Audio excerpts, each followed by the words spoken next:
Holy shit, it's hot out. Hello, everybody. This is Casually Master Quest, because apparently I put casually instead of casual Master Quest on the show notes. Sure, this is the Casually Master Quest, episode number 57, coming to you hot today. Hello. I'm your host. Hi. I don't know how things go. Sorry. Oh wait, how does he sound? Good eye, mate. Ah, shit. Wrong one. Good eye, mate. Good eye, mate. Man, did he give a good shot? I shot that deer, eh? You shot them from 200 yards. Good eye, mate. Sorry, I didn't mean to interrupt your intro. No, it's okay. I'm your host, Tyler Vidito. As I'm sure you can hear, Nick is out of town, getting ready to explore, representing the joys that is. Well, he's out of country. He's out of country, isn't he? Yeah, that's what I was gonna say. He's gone. Yeah, he's fucking gone. He is over in Guardian Con over in Florida, hopefully enjoying himself. All his Facebook posts, you check in like during a natural disaster. It's like Nick is feeling safe, except it was TSA, so he got through just fine. So I'm happy for him, and hopefully we'll see him next week with all sorts of good stuff. However, Brandon is here. I am here. You are here. I have no fear, for I am here. What would be your superhero name? Fat Man. Okay, I'll be your sidekick, Butterboy, then. One of my favorite superhero concepts that I read, and I'd love to do something about for this, is he was Placebo Man. So his superpowers were whatever people believed he had. So he was kind of like he had to work with that. So like if people believed he was bulletproof, he would be bulletproof. And the short story that I read for it, the doctor that he was fighting against gave his lackeys a special bullet that could penetrate his skin. And so, like, the guy was actually being shot. And he was like, well, I have that, but I knew it would come to this one day. So I had my doctor, and he pulled out, like, this little vial of liquid. He's like, I had my guys work on this, which renders everything bulletproof. And so he drank it. And then obviously, it was better writing than that, but he drank it, and then the people believed that he was bulletproof again, so the bullets didn't work. Well, I mean, did he die from his injuries regardless? Because he did get shot. I think in the story, like, he got shot in the shoulder. Okay, we'll say, I also regenerated like Wolverine. Maybe that's what it was, health regeneration, and so it just healed him. But basically, he was going through, and, like, he'd leave, like, a logo of a cat somewhere, which made people think that the superhero Black Cat was there, which gave him the powers of this cat hero. Nice. And so it was really cool. So if you wanted to impersonate, say, Superman, and he looked hella convincing, he could totally have Superman powers in this situation. Yeah. If someone just thought, like, man, I think that's Superman, and all of a sudden, like, whew, and you're ready to go. Okay. But anyway, Good deal. Yeah, I've always thought that was a cool concept. Yeah, shout out to Nick. I just wanted to give Nick some love because he almost ended Casual Master Quest. Why's that? I know, right? That's my first thought. I had to, think about that too. So, not to throw shade while he can't defend himself, because he'll definitely do that next week. So, fun story. Nick loves numbers, as anybody does. I like numbers going up. I like seeing numbers too. And so Nick was curious as to whether or not that, how are the stats of Casual Master Quest doing? So he's like, I want access to the Podbean. I'm like, okay. He's like, what's the password? I'm 300 miles away from my password list. You're going to have to wait. I think it might be this. I remember what it is now exactly, but I changed it since then. So he was like, okay, I'll just try, so many variants of it until the account locks. I'm like, so like 2 minutes later, I get an email saying your account has been locked. I'm like, that's fair. That's fair. Fast forward 4 or 5 days later when I'm trying to get on, I'm like, oh shit, the account is locked. And I start typing in stuff, and then all of a sudden I get a notification above it. Instead of saying, your password's incorrect or all that, it says your account has expired. Oh shit. And I'm like, motherfucker. Like, I was confused. It's like, why isn't this working? And then I flash back 4 days. I'm like, son of a bitch. I can just see it anime style, like, son of a bitch. I seriously... Oh, I was trying to go to bed at that point because, I was just finishing editing the episode, and I'm like... Just sit straight up in your bed, just... Son of a bitch. Son of a bitch. And so am trying to do the steps because it sends me a link in the email. So I was like, okay, this will fix it. So I click on the link and it was like, the link has expired. Oh shit. So I was like, okay, the link has expired. Send me another one. Well, yeah, sure. You got to sign in though, or at least, yeah, it won't send me another one for retrying. So I'm like, okay, I'll send a ticket. Yeah, sure. You could totally do that. But if you want to look at the ticket, you have to be signed in. And I'm like, so I'm Googling, how do I fix this motherfucking shit? And it's like, just, click on the link that it sends you when your account goes. Like, I'm like, you expired it. I can't fix this. So eventually I send a ticket and I say in all caps, I was like, I'm sorry for all caps. I cannot see this message. Send me what I need to do in the email. For the love of God, I'll suck you a dick. And of course, like, worked. Yes, I actually did within about 45 minutes. I went from like having a meltdown trying to play Stardew Valley with Amanda, which I'll talk about later, to get an email saying, well, it's not how we're supposed to do it, but you can do a password reset and it'll resend you a link to fix that. I'm like, okay, sure. I'm totally okay with that. Cool. Fixed it. Everything was good to go. And then Nick swore up and down he'll never look at statistics ever again. See, that's completely different than what I had interpreted. Why? What? When I saw stop or trying to stop Nick from ending Casual Master Quest, I thought Nick was just like, "Hey, I'm done." I was like, yeah, well, fuck it, peace. Like, I know it's hard to find people who are committed to it, so I was like, "Oh, that sucks." But yeah, Nick is the kind of guy that, especially with Casual Master Quests, like I'll go down with the burning ship kind of mentality, right? Which I respect. I'd like to think that's a good idea because I'm here too. Jeez. Go ahead. And then when you were saying something about Nick liking numbers, my next thought was, what, does he just want to stop the show when you get to show 69 or something and just be done with it? Yep. I'm trying to convince him 420, man. Come on, at least. Right? I'm gonna say that only take us like 9 years. Yeah. That only a year and a half. I was thinking days, so yeah, 50, yeah. Yeah, if we released a 2-minute clip every day, we could get the episode 420. Maybe our numbers would go up too. People would be downloading our shit. You've got to upload them in segmented order. So like it's one full episode in 10-minute chunks. Got the pre-show. Part 3 is day 1. Part 8 is day 2. Part 3, 2 and 1 are day. Yeah. What's this? Final Fantasy segments? You gotta put them together. How's your week been like, man? My week? Yeah, your week. My week's been good. Been working again at Domino's, managing fun stuff. But it's a low volume store, so like half the time I'm just sitting there, which is nice. And I actually get to get my prep done. And my general manager actually shows up to work on time, so it's been going good for me so far.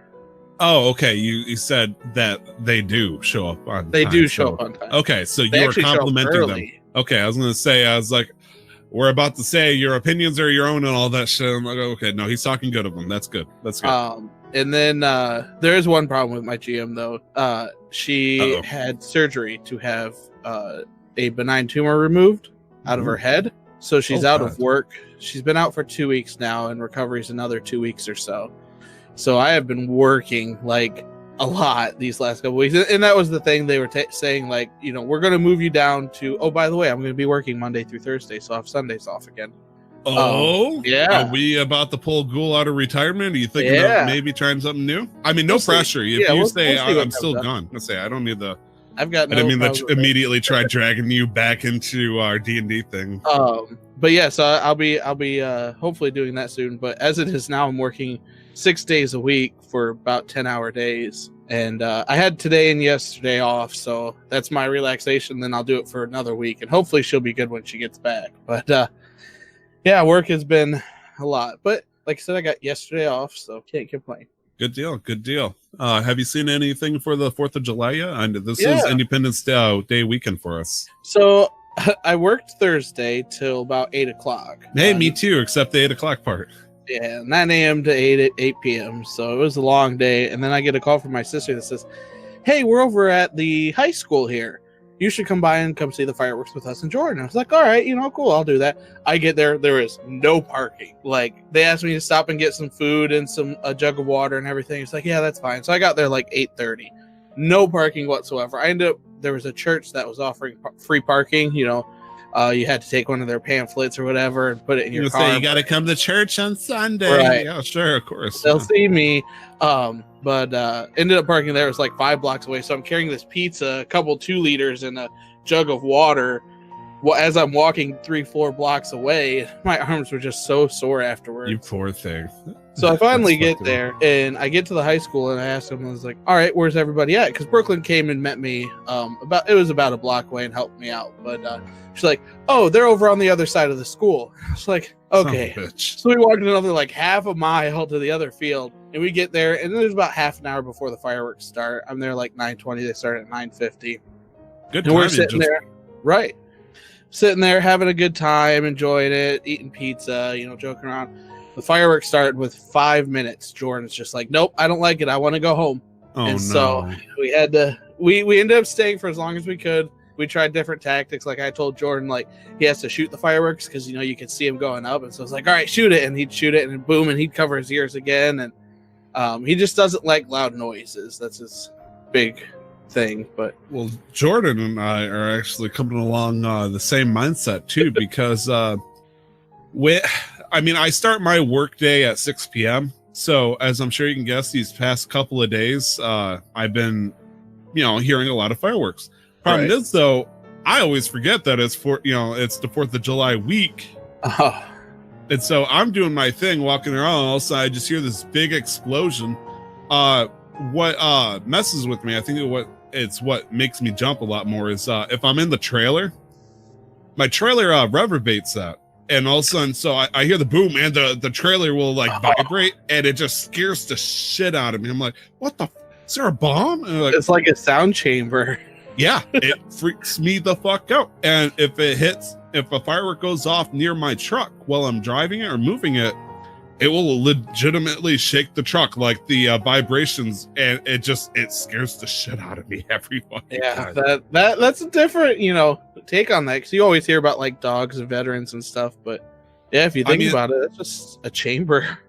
I understand the PTSD from a veteran, but this shit has happened, and when I was delivering the Saginaw Flint, which crime rate and all that still scares the shit out of me. You gotta play the game. Sometimes you can't tell. It's like sometimes it's a bottle rocket, sometimes it's a 22. You don't know the difference sometimes. We have a neighborhood. You know the difference. I'm being facetious for any younger. It's like 22 clearly has the sound of a 22 compared to a bottle rocket. He could tell what gun's being fired by the sound of it. It's like I don't even understand that.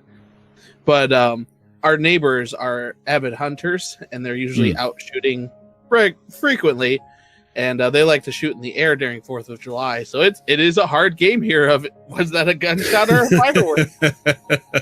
We have a field like across the river, so they kind of shoot up towards there, so it like falls down over there too, luckily. But so we ended up staying for most of the fireworks. Left about 10:30. They wrapped up about 10:45.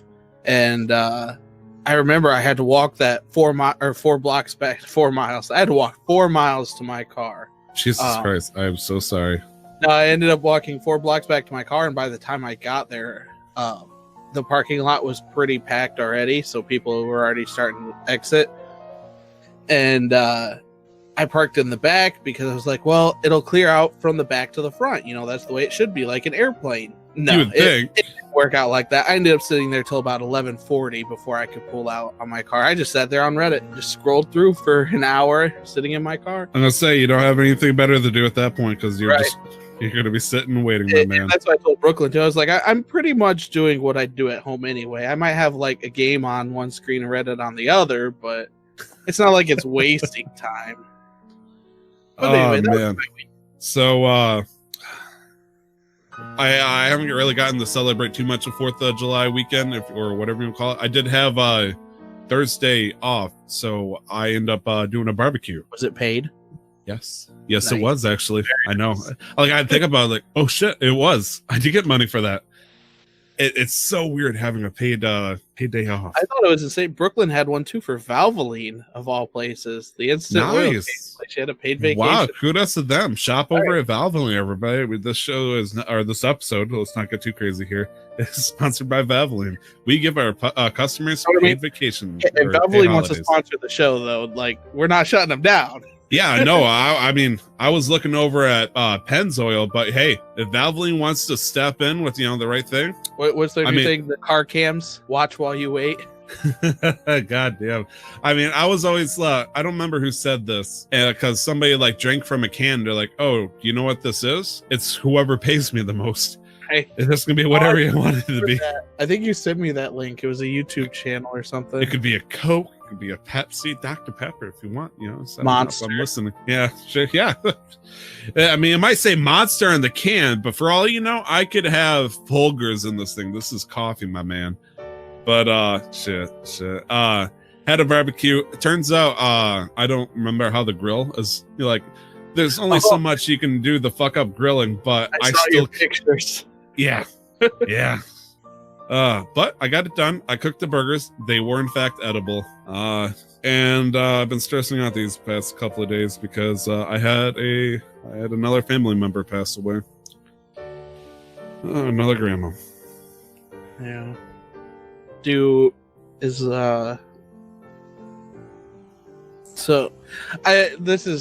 gonna say if you got a question, ask it, but I don't know. Like, I mean, obviously you have my condolences and stuff, but it's just an odd situation for me because I want to help. Like, I want to do something for you, but I don't know. Like, I totally understand. And I realized that I was a dick because as soon as I found out, I was intoxicated. It's the first time I actually drank heavily in a while since I had my other grandmother pass away.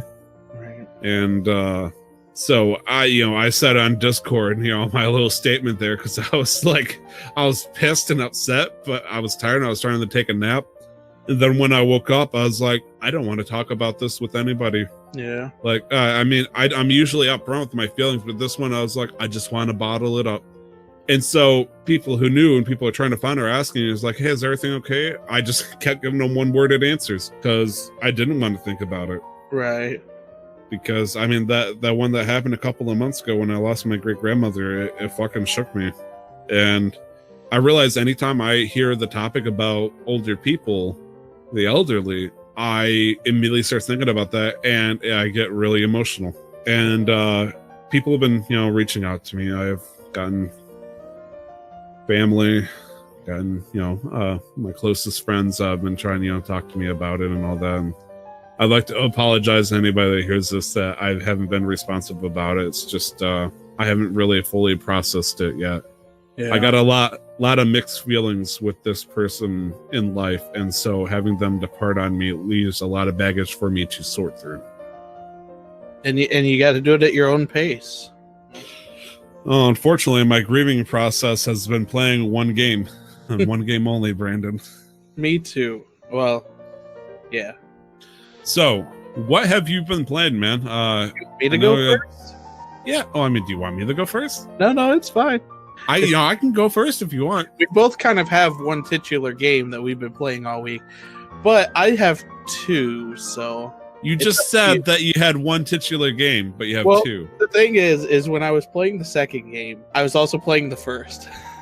I was at the same time? Yeah, because so I guess I'll start because I kind of started on this tangent.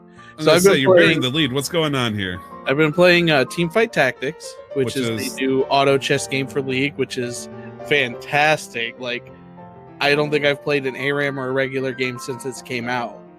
Yeah, I noticed on League of Legends whenever I play ARAM, I see people playing TFT. I still haven't touched it. And every time what's up?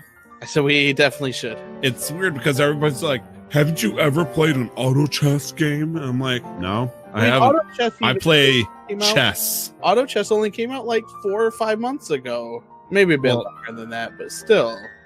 Apparently, auto chess has been like a silent craze that hasn't hit like peak everywhere thing, but is still like a very popular game style, I guess. So Well, I guess good for them. Auto chess. But anyway, it's been fun. We should definitely play it. I'm watching 2 more episodes of Stranger Things after this, and then I'll be free. So if you wanted to, hop on and try it out with me, You'll have to hot pitch me because I'm actually very turned off by the idea of playing it. It's not even anything detriment to it. It's just like you're gonna have to convince me hard to pull me away from the game I'm playing just to play something without any information. I can think of some ways, just not on the podcast. Okay. Does it require an R rating? Maybe. Because we are an R rating. We're not 18 plus though. Actually, we are. Because we constantly vape on this stream, and you have to be 18 or older to vape. Right, but do you have to be to listen? No. Yeah.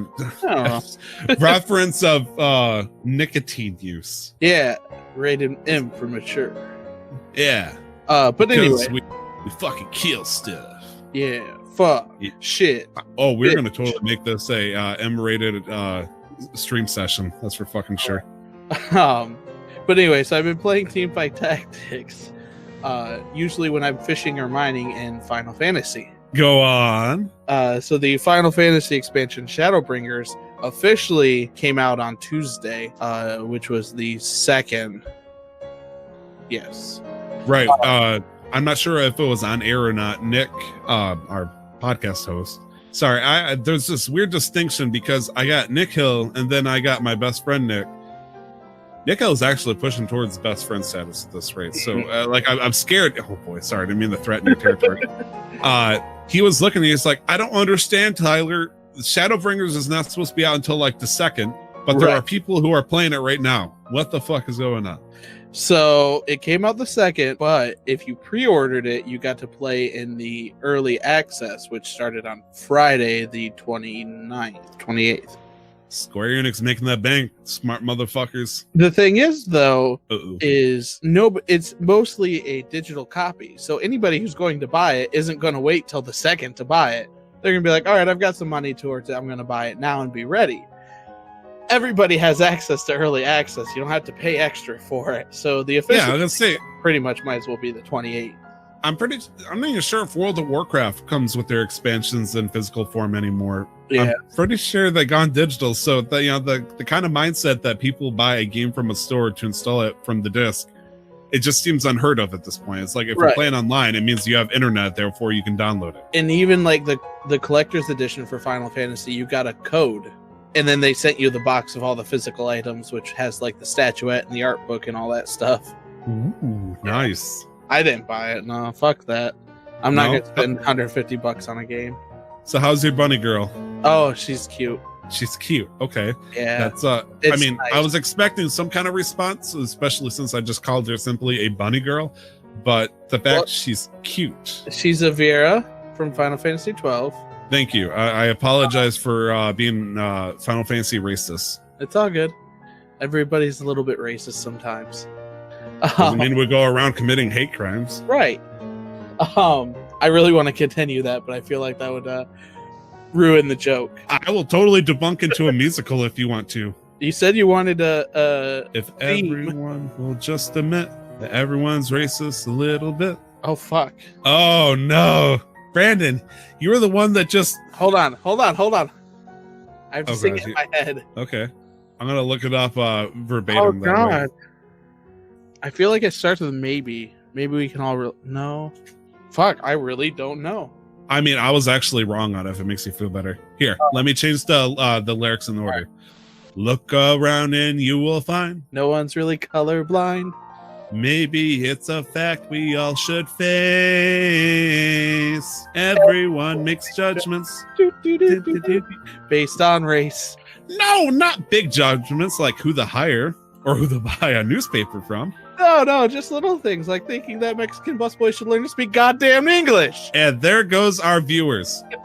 Oh, sorry. Look, okay, for anybody who's anybody who's heard that song, it's about a song where everyone's a little bit racist. It's okay to admit it, but it doesn't mean that we act on it and we can get along knowing the stereotypes are in the background. Right. It's a very liberal Avenue Q. If anybody's ever heard of the musical, it's so fucking liberal. I love it. Sorry to my more conservative fans, but your grandma listens to it. Grandma and Art. Okay, I thought you were talking about my grandma who just died. I'm like, no. What the fuck? No. I'm not that insensitive. I don't know. I feel like you could no, maybe. Yeah, maybe a little bit. Maybe if I've been drinking. I definitely have not been drinking today. Fair enough. There's been one game that I've been playing. Is there anything else you want to talk about, Shadowbringer? Yeah, sorry. Let me finish up with that. So I was gonna say, she's cute. I'll send you a picture of her later. But I was super excited for that. But the story is just so fucking good, and this is what I've seen from a lot of people who've been talking about it. Like, it is the best Final Fantasy story that I've had in a long time. Like, including like console single player storylines, or like. It is comparable to Final Fantasy VI as far as story goes. Okay, because no offense, I know this was base game after A Realm Reborn, but you know the whole thing that led up to Ifrit and all that stuff was okay, but it didn't feel all that dire or whatnot. So I'm hoping Shadowbringers brings something a little bit more involving. It's just so. I don't want to say they're like retconning a lot of things, but they are A Realm retconned. Right. They're explaining things in a way that makes you go back and think like, oh shit, this makes so much fucking sense now. Oh shit, they were meaning to do this from the beginning. Oh, right. Square Enix, you got us again. And it's written in a way that it doesn't make you think that, which is what's nice and what's really hard. So I got to give them props for that. I'm really enjoying the story. I love that I can summon Phoenix now on my summoner. So that is nice. Does that allow you, in fact, revive fallen players? It does not, but it heals everybody when I summon. I mean, it's still pretty good. I mean, getting a free like battle mass res or something like that would be kind of. That's limit break 3 for healers. Oh, okay. Pardon me then. Forgive me for stepping on. And it has saved me many times. I'm glad. But yeah, so I've been playing Shadowbringers. That's been pretty much it, and that's probably what I'll do when I'm done. It's so weird because I keep hearing about more and more content coming from World of Warcraft and RuneScape, and the news will just kind of hit me like a warm, dank wind, and it's like, good for you. I'm glad you're still alive. It almost feels like that Mr. Hot Dog in Bay City. It's like, I don't know how they're still in business. Yeah. But they're still doing strong, apparently, so good for them. That one restaurant that you've never been to, but somehow it's still in business. Right. Like Long John Silver's, right. Mr. Hot Dog. I'm going to say Grandpa Tony's, but they shut down. Did they really? Yeah. The one on Columbus? There's one in Columbus still, but there used to be one that was on Wilder. Wilder. Yeah, it was near the 7-Eleven. There's only one 7-Eleven on Wilder. You know where I'm talking about? Yeah. I remember there being 2 total, but I don't remember it being there. Yeah, there used to be a Grandpa Tony's there when you were going around the corner. I know where you're talking about. I didn't know that closed down. It closed down a long time ago. Right near where you go in to get into banks, right? Yes, kind of. Yeah. It's in that general area. It would have been like within 200 feet of that 7-Eleven, I'm pretty sure. Yeah, I do remember that one. I'm surprised they shut down. I always liked Grandpa Tony's. We went there a lot as kids. Amanda in the chat, my wife, is saying that there was one in Salzburg years ago as well. Oh, I don't remember that. Yeah, don't me neither. The only reason why I know the one on Wilder is because my grandma and Art and I used to go there. And I went to the one in Columbus once, and it was tragic because our waitress was crying in the background for whatever reason. And so she was crying, and then she'd come up, take an order, go back, start crying again, bring the food out, go back, and you just hear her weeping. It was just her specifically. It's like, wow. I mean, the theater was right next door over there. So it's like, maybe this is the performance, or somebody's hours is getting cut. I'm not sure, but if she wants to... Sorry. No, it's okay. I'm making light of the situation. I'm sure it was something serious. I was thinking it was more like understaffed and just stressed out. I mean, I'm the kind of guy at the restaurant that no matter the situation, as long as I can get the food I wanted within reason, I've always, told them take as much time as you need, because no stress and all that stuff. But I can imagine there's people who are hangry at the restaurant that they're not as nice. Amanda. Yeah. Damn, she's not listening. It's fine. Oh, she's totally listening. Fuck you. Oh shit, I was gonna say something else. Oh, I miss American Kitchen. I could really I just read her comment. I could really use a Texas prairie fire. Oh, it sounds. You know, fun fact. It threw me off. Apparently, it's just called a prairie fire. It's not called the Texas prairie fire. But did they change the name? I don't know. I checked recently. I checked last time, and it's like it was weird. It was totally weird. Because I was like, I thought this was because I mean it makes sense. It's not on Texas toast. It's on a nice white vine. It was on Texas toast. Yeah, it was Texas toast as the two top and bottom. So they must have changed it. Then maybe they just changed it to a regular burger. And they're like, oh, let's take expensive. You can't take the prairie fire out of Texas, you know? I mean, you can. It happens in Oklahoma and all the other surrounding states. Legitimate, prairie fires. Right. Yeah. They took hell, it. I don't want it anymore. Fuck the. Fuck my big thing, if we're going to jump right into local cuisine, is there's a G's Pizzeria downtown. Mm-hmm. And I've recently discovered this year something called the mac and cheese. And a macaroni and cheese pizza, man. I will eat it every single fucking time. Banjo with some hot sauce on top. Oh my gosh. It's that fancy white cheese too. What doesn't help my case is the fact I'm lactose intolerant. So the fact that I just glob all sorts of cheese there, I am like, my wife will hear me for 2 days straight and she'll look at me and I gotta keep a towel between me and the chair that way I don't blow a hole in it. It's rough, man. Just throw away the towel. Yeah. I was telling the story about you and your towel the other day.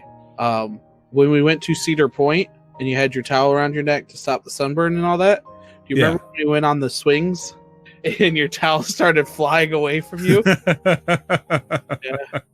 I was just telling my dad. It was like, I could have just reached out and grabbed it if I wanted to. Yeah. But oh man, that was funny. Good times. Holy shit, we just totally nostalgia for the past 5-10 minutes. Yeah, it's deal, man. What the people. Yeah, it's fine. Fuck it. So for the modular segment, that and the top of the show. Oh yeah. Yeah, I should talk about video games. Okay, fine. I'll talk about video games. So starting Saturday night, aka right after the podcast last week, I announced I had bought Stardew Valley because it was on sale. Mm-hmm. And I've been getting a little bit of pressure, if you will. And I decided it was within my best interest to finally make the jump because I knew from the bottom of my heart I was going to love this game, but I was going to spend a lot of fucking time on it. So I've been keeping myself away from it. I've been watching somebody that Amanda likes to watch stream the game, but I've never played it a day in my life. Watching him, like, oh, this is cool. It's cool. It's like I had a general idea what you're supposed to do. There's a bad guy called, Jojo Martin, all that stuff. And, eventually it's like you make farms and you go into mine and you die or something. And so a lot if you're me. Yeah, I have yet to die in the mines, actually. I am a fucking coward, though. I think I'm stronger than I actually am. So I'll see like 4 slimes, like, all right, come here, bastards. And then I die. I mean, I've gotten into the, let me back up a little bit. I have sunk in, I would say, somewhere, Steam says otherwise because I left it up because I had the pause at midday to go to work. Without it adding those hours, I'm probably somewhere between 15 and 20 hours put into it this week. Nice. About 6 or so of it was multiplayer with Amanda. So I got to enjoy the multiplayer, but I didn't understand like the story behind it. I've seen the beginning cutscene before where you're some schmuck who's working at this Joja evil corporation, Coleco Co. from Code Monkeys. But shit. I didn't understand, who was who and all that stuff. And I fumbled along like the first 2 weeks, maybe 3 weeks of spring. And, I got some shit. I did some stuff. I realized I love fishing. I love fishing. That's funny because Amanda hates it. Oh, yeah. Like I was telling her, I was like, this is fucking awful. When I first, she's like, it's hard at first. It gets a lot better as you get on. So by the time I got the level 3 or whatnot fishing, it became reasonable. And now it was my first skill to get to level 10. And I enjoy throwing a cork bobble. Don't we all? You got to catch some sea cocks. And like trying to catch a super cucumber on the near the rocks out in the ocean. You're just so excited to talk about the game. I know, right? Nothing gets more aroused. And just working on it, trying to get through the game and all that stuff, trying to make progress where things become a little bit automated so I could focus on other things. Yeah. Right now, ooh, they're your big thing. like, I'm trying to get the greenhouse before winter. Yeah. But multiplayer, I can understand because that's what Amanda wanted to do.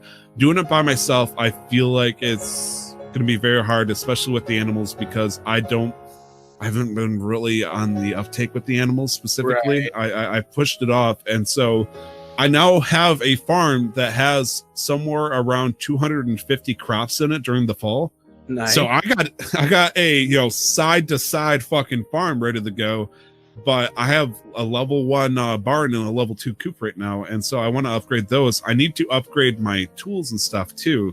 So honestly, I think I'm going to take Nick Kill's advice and say, fuck it, during the winter, I'm just going to go into the mines, get the materials I need, and upgrade it, because I really don't want to make money during the winter so much as I want to just improve myself and upgrade shit. Right. And that's what a lot of people do. They'll, even with a greenhouse, that they just spend all their days in the mine, and that's your upgrade season for your tools, unless you're playing multiplayer, and then you could send one person in the mine while everybody does whatever. But one big thing that I've learned is don't neglect your animals in the winter time, because there's been times where I've gone days going in the mine and just forgetting about the animals. They hate you after a while. My bad. Oh man, I need to get a heater, 2 of them, obviously, for each of them to keep their happiness up. I have been feeding them, but I haven't been petting them, so apparently that does not raise the happiness. I've also been letting them out, but they ate all the fucking grass in the area, so now I got to plant more and let them stay still, in the barns, and just let them eat the hay. I'm in the process of building a second silo because I feel like one may not be enough. If it's completely full, I feel like there's a good chance I'll be fine, but if I'm going to upgrade to like level 2 or level 3, I'm going to have a lot of fucking cows and chickens to feed. So right. I really need to keep that, in the going. And so how does it work with farming hay? Do you essentially, I feel like in my head, if it was me, I would set a separate area where like a center area of grass. I'll plant the whole area. I'll leave the center alone so it can grow out, and then just kind of shear the whole outer rim. That way it just regrows. Yep, that's the way to do it. And you good. Too. What's that? You can fence it in as well, so it doesn't like overgrow. Right. But yeah, man. And then I know a lot of people, once they start bringing in stacks, just won't worry about that. They'll just fill their hoppers whenever they go visit Marnie. Wait, what do you mean stacks and hoppers? Money. Oh, sorry, not hoppers. Silos.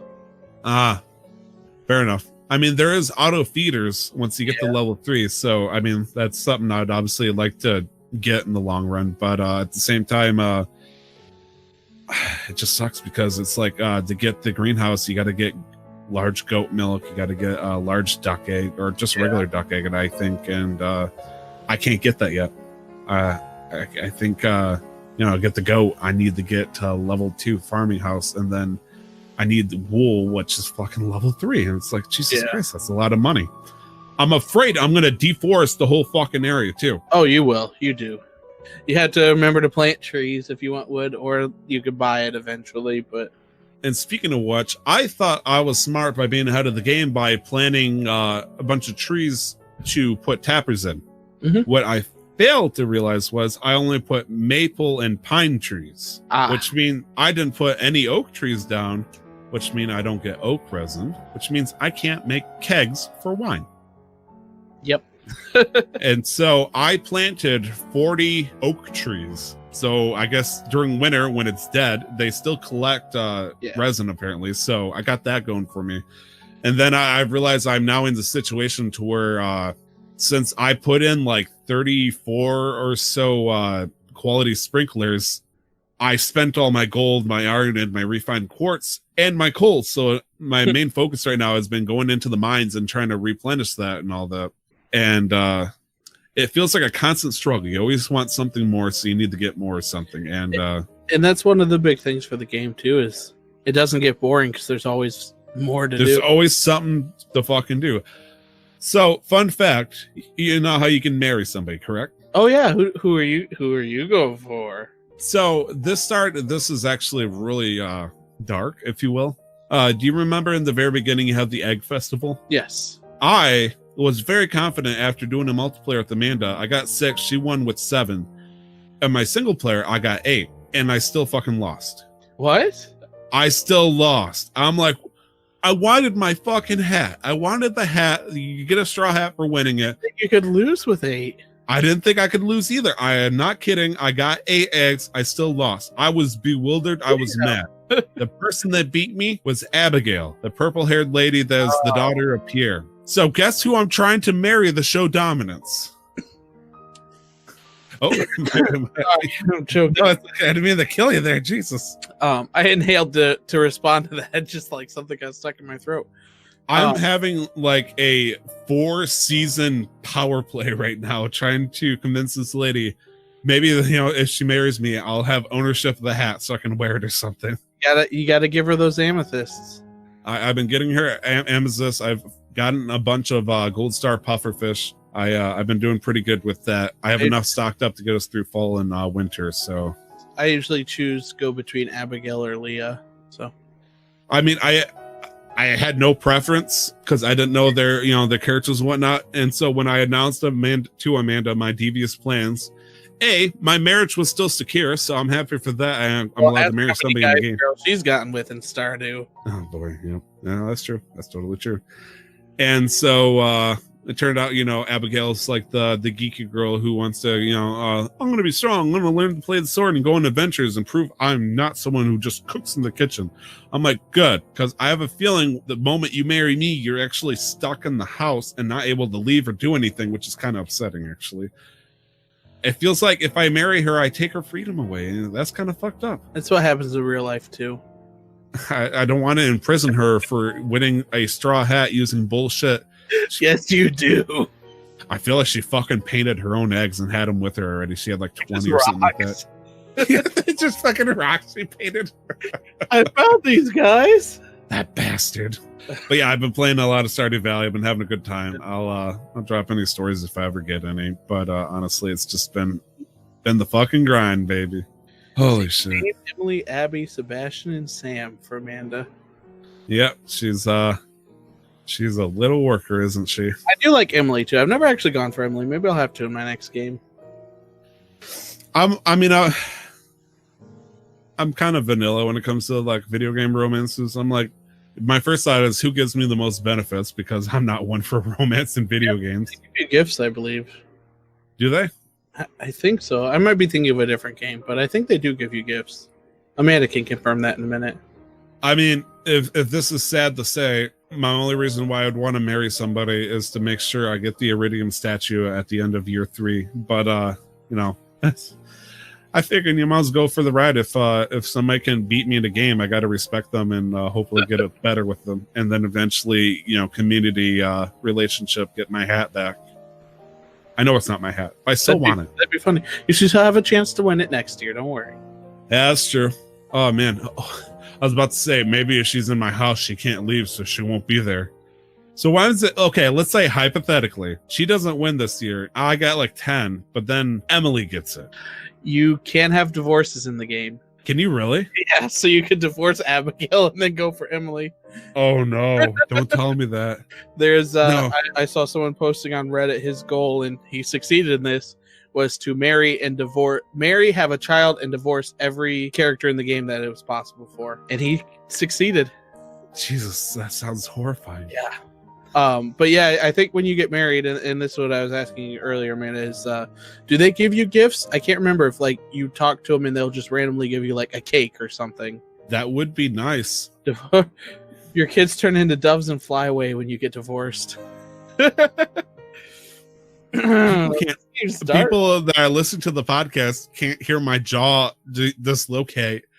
You divorce the person in the game and your kids turn into birds and just fly away? Oh my gosh. Amanda does say yes, you do get certain gifts from different people. Good. But all right. Yeah, Stardew's fun. And yeah, if you have it on the Switch too, you can bring it with you. What's up? I said you have it on the Switch too, you could bring it with you. Yes, I do, because I'm pretty sure Amanda bought it on my Switch at first. Mm-hmm. It costs prismatic shards to turn your kids into doves. This game is dark. Like, here, little Jimmy, have a rock. I was imagining because there's a cutscene where Abigail, the person I'm trying to romance, you have a cutscene with her in a cave. Once if you go in the cave and you got to fight monsters with her, but it goes wrong and she gets killed. Jeez. And it just grays her out. Like the shit messes with me. I bet there's a mod for it. This game is actually pretty heavily modded too. Once you start that. Oh man, I'm gonna stick with vanilla just for now. That way I can appreciate and understand what they have, because there is a lot to take in. Oh man. Yeah. Shane's story from Amanda on our chat here. He's very not in a good spot in his life, so it's pretty bad. I feel like Shane's probably the character I can relate the most to, sadly. But anyway, enough about that. I'm sorry. Let's not get dark here. No, sir. So for the modular segment, I wanted to ask, if you decided to cosplay, have you ever cosplayed before, Brandon? Other than Halloween, no. If you could cosplay as anything or anyone that you could, preferably a video game character, but I won't stop you from being like a media or movie character, what would it be as? So I actually gave this some thought. It depends on what you're asking. Okay, I just asked it, so. But it depends on let me ask this then. So if I'm cosplaying, should I do somebody that I'm not a big proponent of you should cosplay for the body that you have, but I always will. So that's what I was saying. Should I cosplay as somebody that would fit my body type? Or if I cosplay as somebody, will I match their body type? I think you would be a good Mercy. See, if I were to do anybody, it'd be Diva.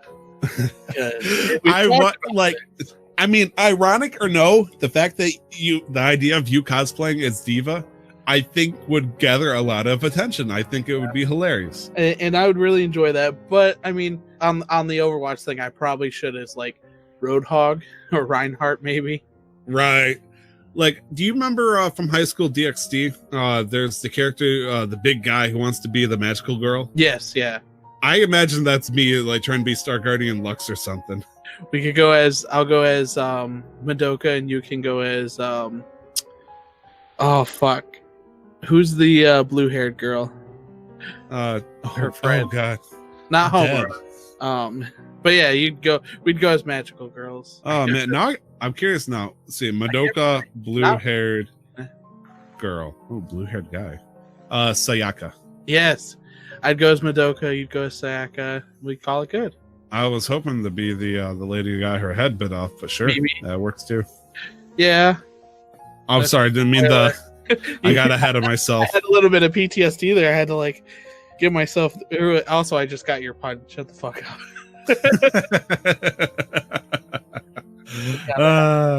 Shit. She should have quit. All right. Head. I'm gonna say let's take it from the top. So the character I decided that I always thought about it, and I was like, what would be a good character I think I could cosplay as, roleplay as. I think I would do a Wind Waker Ganondorf. Yeah, that'd be fun.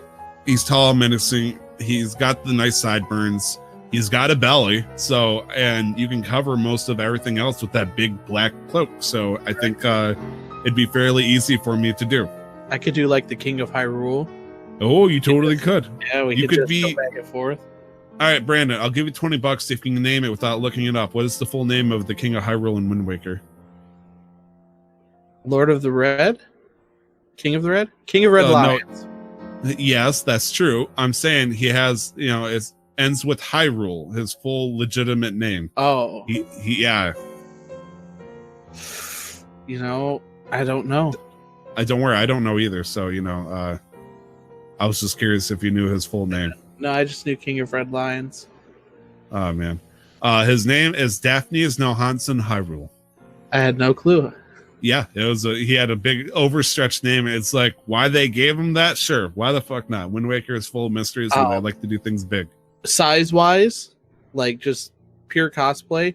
So I could easily have me as the King of Hyrule. You could go as Ganon. I could dress my nephew Jordan up as Link. And the sizes would match compared to the game, because King of Hyrule and Ganon are both pretty tall. True, that is true.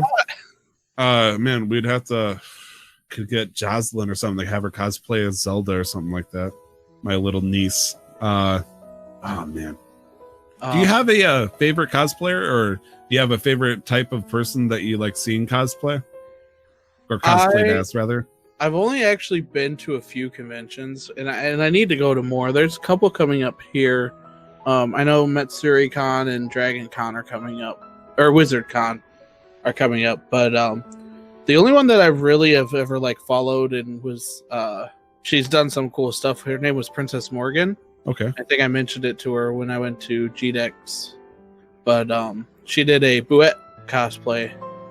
And I was like, well, it was really good. So I followed her on Instagram, and she's like the only cosplayer that I followed, not because she's like special or anything, but just because I've never really been into that. I've never followed one of you before. Right. You're my first cosplayer. Oh, jeez. I don't have a cosplayer that like I know and recognize immediately. I've seen them every now and then, especially on like Zelda pages and whatnot. Mm-hmm. But I am always a big fan of the cosplayers who make their shit movable. Yeah. So there was a cosplayer that went as Kale from League of Legends that had the extendable wings and all that. Nice. That was cool as shit. Or as Mercy. Mercy was another good one. I did remember another one. Her name is Kamui Cosplay. Okay. And she does tutorials. She's a cosplay instructor. And I thought you were saying she like cosplays like a giant list of a guide or something. No. With a big cereal box. She does YouTube videos for it, and it's actually some of the stuff. So she specializes in like artsy, and her husband does mechanical stuff. So and you reminded me of this when you said moving parts, but they've had some really impressive shit that they've made. Like just you don't even believe that it's cosplay. Like it looks like it's real, and so she was really good. And Odin Makes was another one. He's another YouTuber who makes a bunch of stuff, and his are just cool to watch because he walks you step through step of how he made these items, and you can see how it's done. And I watched a lot of that too. There was one last thing, and technically, yeah, I guess it counts as a cosplayer. I don't know who made it, so I can't give out credit. If I did, I would totally do it. So I'm sorry. There's somebody who built and cosplayed as a Watcher from Horizon Zero Dawn. Nice. Those little raptor looking things. Yeah. And he had it set up to where, he could look around and turn the eye red. And so he would walk around like hunched over in this thing, arms holding the levers and whatnot. And he would just move around and look naturally like a fucking Watcher from Horizon Zero Dawn. Oh, give people some PTSD there. It looked fucking cool as shit because it's about the right size, a little big, but fuck it. And it looked amazing. And like I said, if stuff where you can have interactive shit or, electronics in your stuff, it looks cool as shit. I've also heard of stories where people, try to installing electronics in their clothing and it set it on fire or some shit like that. It's apparently a common risk. There's also another one who goes to conventions here in Ohio. She's called the Cosplay Medic. Yeah. She sets up a booth, and if something goes wrong, she's got like hot glue, and she's got foam and some spray paints and batteries. And she's just set up like if something happens to your outfit that she can, help repair it for you. I just realized I didn't mute myself for that vape. I'm sorry. Yeah, that's all good. I was wondering about that. I muted myself earlier to cough on, your streaming platform here. I was like, I wonder if that still goes through to their recording platform. I hope not. Nope. All so right. Anytime you mute, you can like.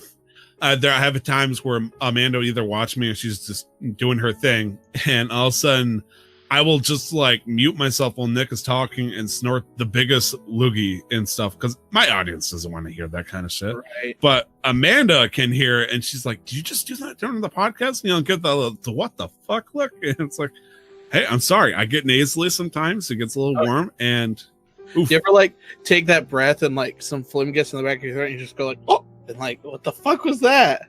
Jeez.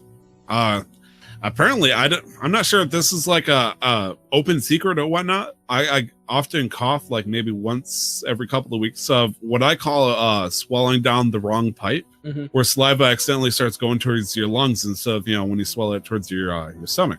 And so I'll drink or I'll swallow my spit, and all of a sudden you're like, oh shit, wrong pipe. And do you do that ever, or is that just me thing? Not that often, but I guess I never think about how often I do it, but it's not frequent enough for me to consider it strange. Okay. Like I want to find it relatable to somebody, and like I do that once every while too. And it's like, every once in a while. I've done it with saliva, I know for sure, where I'll just take a breath or something and then just breathe in saliva into my lungs. Like, why? Human I 2.0. I think it would be funny if it was a D&D mechanic where if you had an intelligence of 8 or lower and you rolled a 1 during anything, you accidentally just wrong pipe it. I don't know why I want to incorporate that. I was actually thinking about, do you remember the system that you and I created for damage in our Pokemon D&D? I mean, I helped lightly with like ideas and stuff. But when it came to the main program, full credit goes to you, man.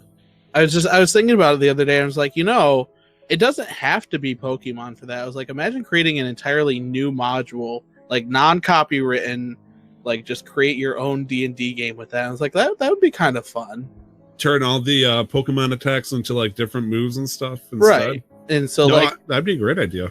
Like, obviously you'd have to stay far away from like the 4 moves, but like, let's say you get a sword and you know that it does, 20 damage, so you get to roll your 1d4 for it instead of fireball. I feel like the sword would be a it is a modifier anyways, but it would allow you to, like, let's say the sword is a strength type weapon, so it gives you access to the equivalent of fighting Pokemon moves. Right. So, or like, I guess more like a hammer or a maul or something. If you really wanted to stretch for it, like a sword, like you said, it's fighting, or even like brass knuckles, it makes you have fighting type moves. And then you get a gun would be like... A gun? Jesus, this escalated quickly. Fuck you, Pikachu equivalent. Fire type moves, or a taser. Oh, I would say steel. A taser. Are we just making this real life Pokemon at this point? But yeah, I was thinking about that. I can't even remember. I think I might have been delivering pizza. Yo, I'm DJ Pika. Give me your money. I'm gonna use Pika. Jordan keeps asking, I need to download this for him, but he really wants to play the Detective Pikachu game. I was like, if you want to, buddy, it's not like, Super Smash Brothers and Mario Party I can just put on for him and he can just run around. He doesn't need to, like, play, but Detective Pikachu is like a play game. It's beyond basic interaction. You got to understand what's going on now. I'll get it for him. We'll see if he likes it, but he likes Detective Pikachu. My sister gets very upset with that because he loves all of the same stuff I does. He loves Mario and Sonic and Kirby and all of that. And she tried to get him to do soccer this summer, and he does not want to play it. She's like, "Can we go home and play Kirby?" I'm like, sure, but I mean that's totally understandable. That's actually very awesome. Did you end up getting Super Mario Maker too?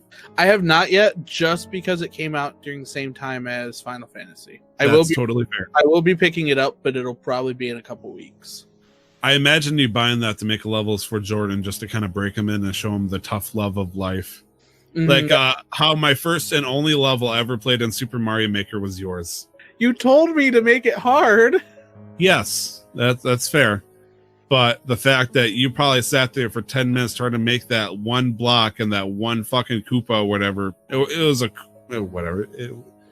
You made it a lot harder for somebody who's definitely not a veteran for that game series. Your only rule was that I had to beat it, and I promised there were no dev exits. That was 100%. No, you're absolutely right. You became a man with that, and I fell in the lava. But anyway, oh shit, what we got going on here today? So news is kind of slow this week, as well as the game releases and all that stuff. Obviously, we talked about the video games we played. So since Brandon was here, I decided I wanted to get a little interesting. And this is going to devolve into essentially who wins kind of situation. But I decided the topic of the show is a load of motherfuckers drop from the sky with their only stock item, or with only their stock items on an island. So Fortnite with video game characters. Yes. Question for you in the back. So do you consider stock items at the start of their game, or stock items as what they would end the game with? Because that's a distinction. Let's say what they end the game with. End the game with? Yeah, let's go for a power play fantasy here at this point. Let's say, so you've got this bracket set up here. I don't know if you're going to post a picture of it or anything, like when it's done or not, but I saw you had Mega Man and Nathan Drake as the first ones here. Mega Man. I hit random, okay? Okay, so I know you did. I'm just saying for this bracket. Mega Man at the start of his game could easily take Nathan Drake at the start of his game. In my opinion, like Nathan's got nothing starting out in his game.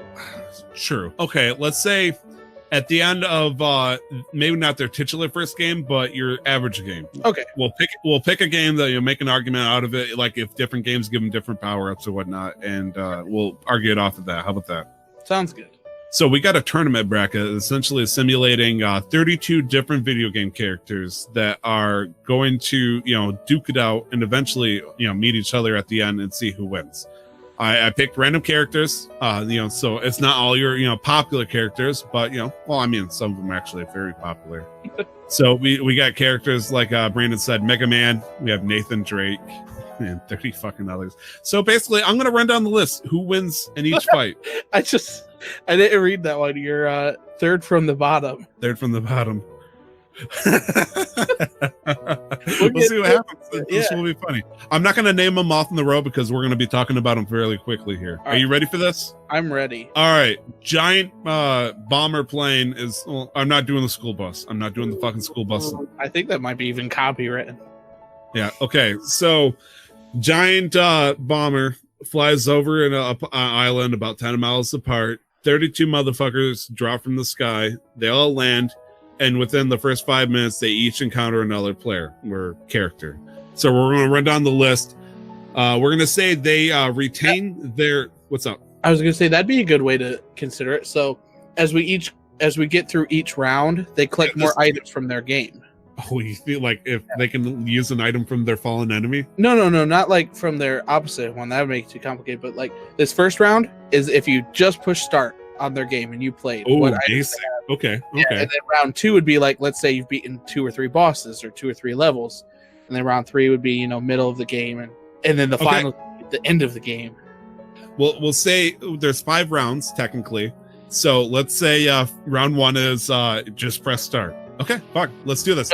So you already know my opinion on this first round. Okay, so very beginning, Mega Man drops, lands to the ground, and encounters Nathan Drake. Who do you think wins? To his right, and Nathan Drake's there. I mean, Mega Man's got a gun for his hand. Yeah, but he also has a gun and a hand. I'm pretty sure Nathan Drake's, I feel like in the very beginning, Nathan Drake would only have like a gun and maybe a shotgun. Maybe. I'm going to admit something. If we're going to go very beginning, I'm going to say he probably has nothing, in fact. I've never actually played Uncharted, so... Let's just give him a nice hand revolver. We do have Nick in the chat who would be willing to play the referee on any Naughty Dog related game. Right. I agree. I think Mega Man has the edge here. He has infinite bullets and whatnot. He can shoot his blaster day and night. I feel like Nathan Drake would eventually just be overwhelmed unless Nathan Drake can get that nice one shot. Right. And that's the important thing is, is he expecting this? Mega Man, even if he gets shot, and he's been shot by his enemies many times before, it takes quite a few hits to take him down. Nathan Drake can also take a few hits, but I feel like with his revolver, his standard pistol in the very beginning of, Uncharted 1, Mega Man would just but he would just be boo. He'd just get overwhelmed so fast. Yeah. I think it is going to be, in fact, Mega Man. I would agree there. Okay. Then I am going to submit the scores. Mega Man's going to take that one. Next one, this is an interesting one. God bless randomize. Zelda and Geralt from The Witcher. So again, pressing start. I guess it depends on which game. I would say any game that you played as Zelda. So I would say Hyrule Warriors. So I'd give Zelda a rapier, essentially. Ooh, Hyrule Warriors. Zelda with a rapier, and she doesn't have too much. I mean, she has light arrows and stuff in that game for a stock thing. Versus Geralt. And we'll say Witcher 3 for that, because nobody's played Witcher or Witcher 2. Yeah, okay, that's fair. I feel like Geralt would try to get his fucking sex card from Zelda. Yeah. I feel like he'd be like, because and my thought is they want to win, and you don't kill them, you defeat them and they evaporate, so they have no problems defeating somebody. But I feel like Geralt, being the fucking lust wolf he is, even though he's a badass, he sees Zelda in her royal dress and he's like, hey, can I romance you? And fucking Zelda... Nope. And stabs him in the chest. Nick in the chat just bring up a question. Can Zelda turn into Sheik? If we pick Hyrule Warriors, then the answer would be no, because Sheik's a separate character in this. Or is she? I mean... We could also say Zelda from Super Smash Brothers. True. I like that. And if that's the case, then she could definitely beat Geralt. I feel like Geralt has a lot of expertise for magical creatures though. Do you think he could handle somebody who has the power of the Triforce? No. Okay. If we're I agree. I just want to try to argue for Geralt a little bit because Nick would be spinning his seat. Right. If she has the Wisdom Triforce, she'll know what she needs to do to beat him. She can reflect all of his magic and all of his ranged attacks, in an ideal world.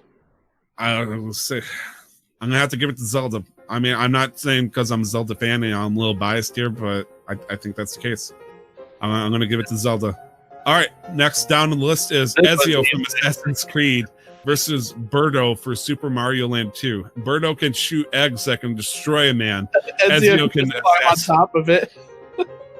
It's like I imagine like Ezio being in a fucking tree and Birdo's going, wow, I don't know my gender, and Ezio just comes down and shink. Yeah, I would definitely have to give that to Ezio. Even at the beginning of their games, like if you think like Assassin's Creed, the first one, you're already climbing all over shit and doing all kinds of assassination shit.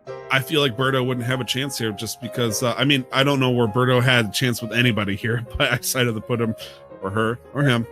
Yoshi's girlfriend. Sure. TV all right, show. So Ezio versus Birdo. Ezio wins. Yeah, I would say so. All right.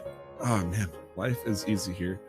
All right, next on the list. This is gonna be weird. I actually had to give this one thought because okay, let's put it on the table here. Big Daddy from BioShock versus Luigi. At first glance, you would say Big Daddy, like instantly, yeah. Size, everything has a drill, but for some reason, Luigi has some thick ass plot armor. The question is, do we pick Luigi from your standard game where he has do we pick Super Smash Bros. Luigi so he has his fireballs and all that stuff as a good range attack? Because if Luigi goes in for the kill, he's gonna have to do like a One Punch Man move because that drill will kill Luigi on the spot. I was just thinking Luigi's Mansion style Luigi. So he has a vacuum, but the vacuum's just not gonna stop a goddamn drill.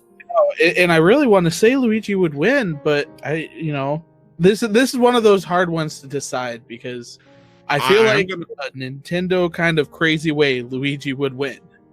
Yes, but as Nick in the chat would suggest, plot armor shouldn't work in this. Yeah.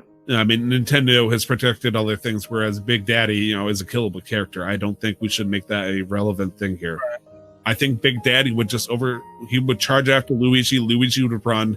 Luigi would get pinned to a tree, and then, well, you know what happens next. He disappears. Yeah, he does not die, of course. Do you agree? Do you got some argument that Luigi has a hidden pocket up here? No, I think I have to give it to Big Daddy. Luigi's a coward, unless he's put into the bad position. And by the time he hits that bad position, he's going to have a... On the ground with his hand over his head, his ass sticking up, just shaking, like, Mario!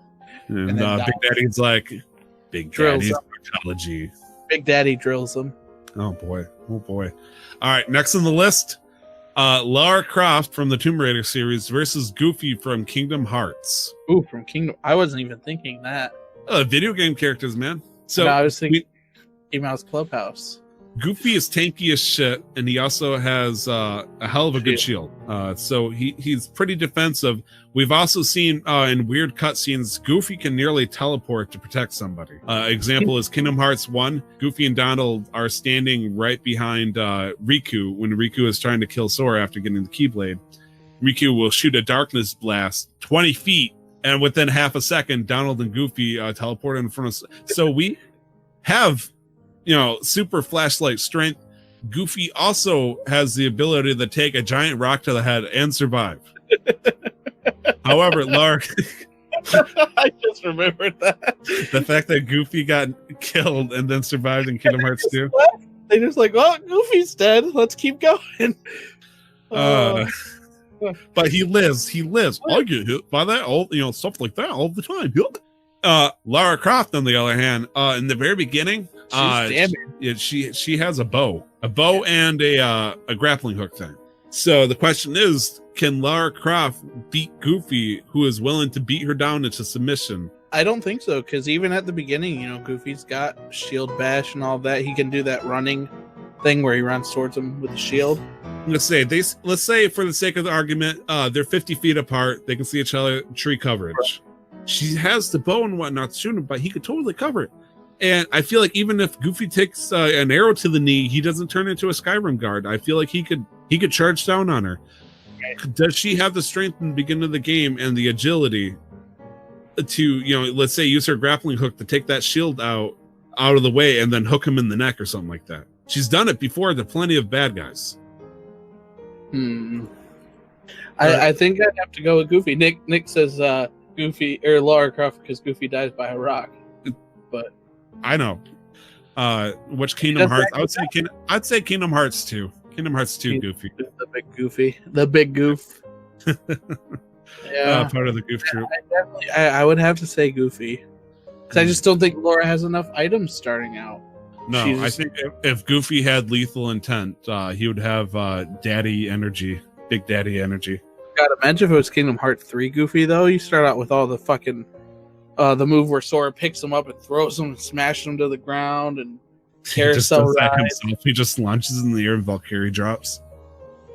Shield rides over to Laura and then just bashes her upside the head. Nick does press the point here that she does have a boot knife. Can Lara Croft, do you think, in the perfect scenario where everything is on the line, can Lara Croft get that shield out of the way and put a knife in Goofy's neck? All right, she's laying face down in the swamp. Goofy's got a shield pressed against her head. But she's going to full south and just like slowly rising from the muck or something? Trying to drown her, and she's like trying to flail around, and she grabs the boot knife, and she just stabs behind her and gets Goofy in the side.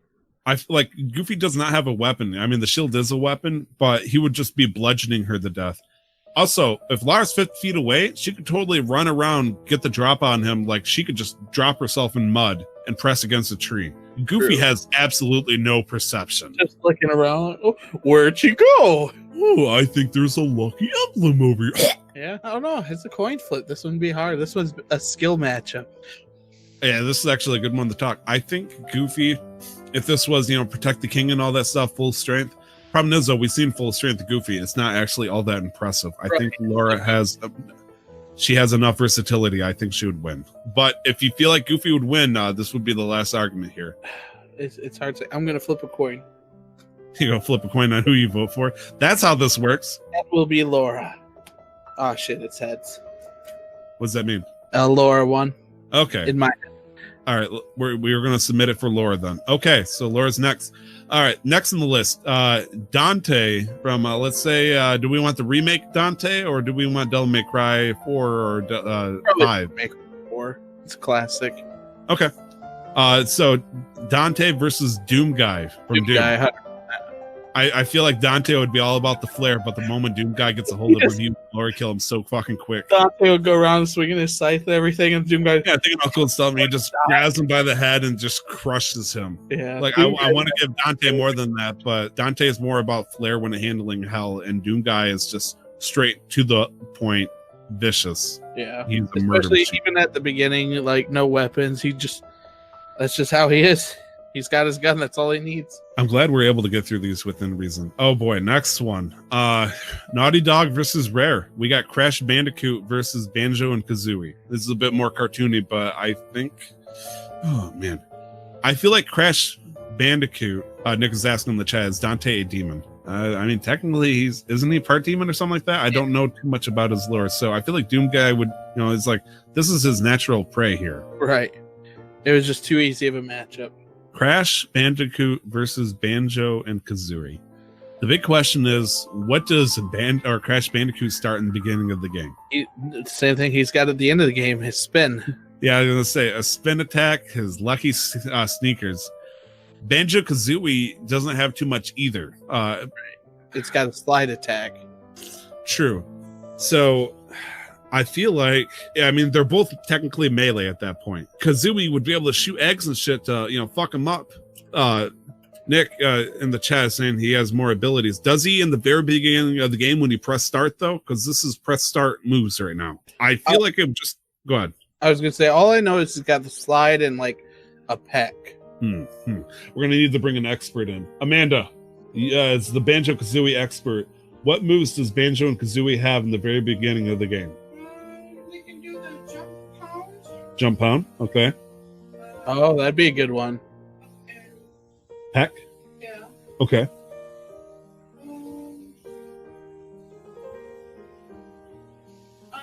Does he have a slide or something? Anyway. He can just swing? He swings like this. Okay. You know, the southpaw style. They roll like pick out enemies. Oh, yeah. That's way much more than Crash Bandicoot. He would kick Crash Bandicoot. I feel like he would get one swing in just enough to stun Crash. And like Crash's main way attacking is, spinning around, drunken fist style. I feel like Banjo would get one hit and like Kazooie would just peck an eye out or something like that, and it would just turn into a blood match. I feel like Banjo and Kazooie would have this. Yeah, I definitely would too.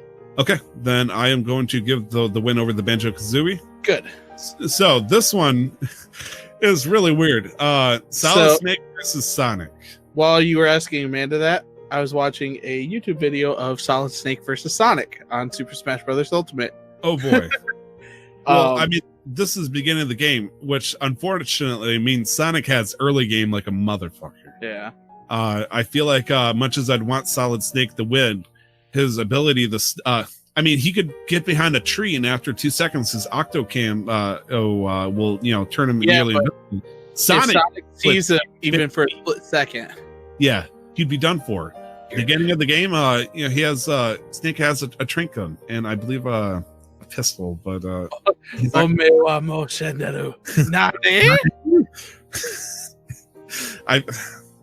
gets the win here. Yeah, that's what I would just. He sees him and then Snake's dead. Like, oh, sorry.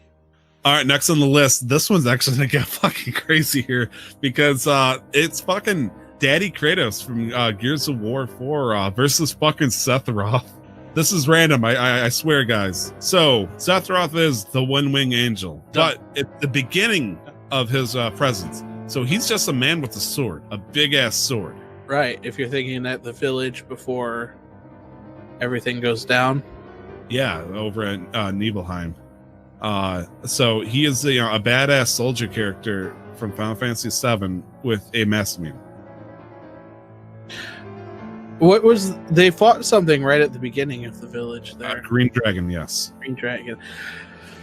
But Kratos at the beginning has also fought. He's fought in a much larger dragon. Kratos at the very beginning, he has nothing on. Technically, he has the chains of Olympus sitting under his house. So the question is, does he get that, or we're gonna argue beginning of the game he has just his axe? I feel like it would just be his axe. I could see Sephiroth just keeping his distance and just stabbing him. Kratos could do the same thing. You can throw his fucking axe and freeze him. True. And if Sephiroth hits it, he just Kratos just has to raise his arm back up and pull it back. Plus, Kratos has crazy strength. Kratos is known to take hits. He can catch a fucking sword and break it. Sephiroth has no special. Sephiroth is not godlike. Yeah, I might have to give it to Kratos. I mean, he's a god killer, and Sephiroth's not even close to a god at this point. Nick does have, he wants to provide some input. He has all the powers from Kratos' core. So, if that's the case, if we're going to argue from that point, then that would mean Sephiroth is essentially up to the point where he gets fallen into the Mako and gets his weird godlike energies from Genova. So, Sephiroth, that still gives him expert swordsmanship and some minor powers, but he's still brute strength at that point. Right. But fucking Kratos, Sephiroth can cut an arm off. Kratos can rip one off. So, Kratos is currently, the god of war at that point, though. So I feel like he would have regenerative properties, whereas Sephiroth doesn't have that power yet. Right. Yeah. But Sephiroth does have the range. Now, put it in another perspective. You fight the Valkyrie, who have very, very long reach. Now, that's later in the game, but if you just fight him with the axe, you can still parry the shit out of that stuff. True. And Kratos does have the ability to easily dodge. Sephiroth can dodge, but if you look at him like in Crisis Core, he's kind of bulky. He's not as super agile unless he's in the air, but he doesn't have the wings yet. It's the beginning of the game. I think Kratos is able to parry him. I would have to give it to Kratos with shout out to his kid helping out. Atreus just packs Sephiroth right in the shoulder or something like that. Right. Yeah, I'm gonna have to give it to Kratos, but I mean, I love Sephiroth, but I think beginning of the game Sephiroth, he's not like, you know, final form Sephiroth. Imagine semifinals of Cloud versus Sephiroth. This one's a bit weird of an interesting situation. Phantom Ganon versus Agent 47. First, we got to figure out Phantom Ganon from Wind Waker, Ocarina of Time. I'd have to say Wind Waker. Wind Waker. Nostalgia.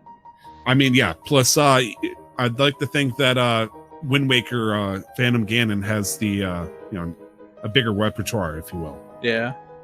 So the big question is, Agent 47 is a stealth guy, right? In the woods. In the woods. So Ganon's main attack, his reflectable ball energy, would have some difficulty hitting him. Even if he did manage to connect, do you think Agent 47 would try to play the tennis game, or do you think he would say fuck it? I don't think he has anything to play the tennis game with, and I think that's the big issue. Yeah, I mean, he's good at impersonating people. I can imagine, I imagine him just snapping Zelda's neck and dressing up as her for the remainder of the rounds if it came down to it. He's got nothing. I would say he would have like a pistol or something, but even then, Phantoms. Right. Like, I don't want to go all like, oh, you have to have the light arrows because then Phantom Ganon will just make it to the end. But you're not going to shoot him. You got to find a better way to beat him. And right. Plus, he doesn't die from that typically.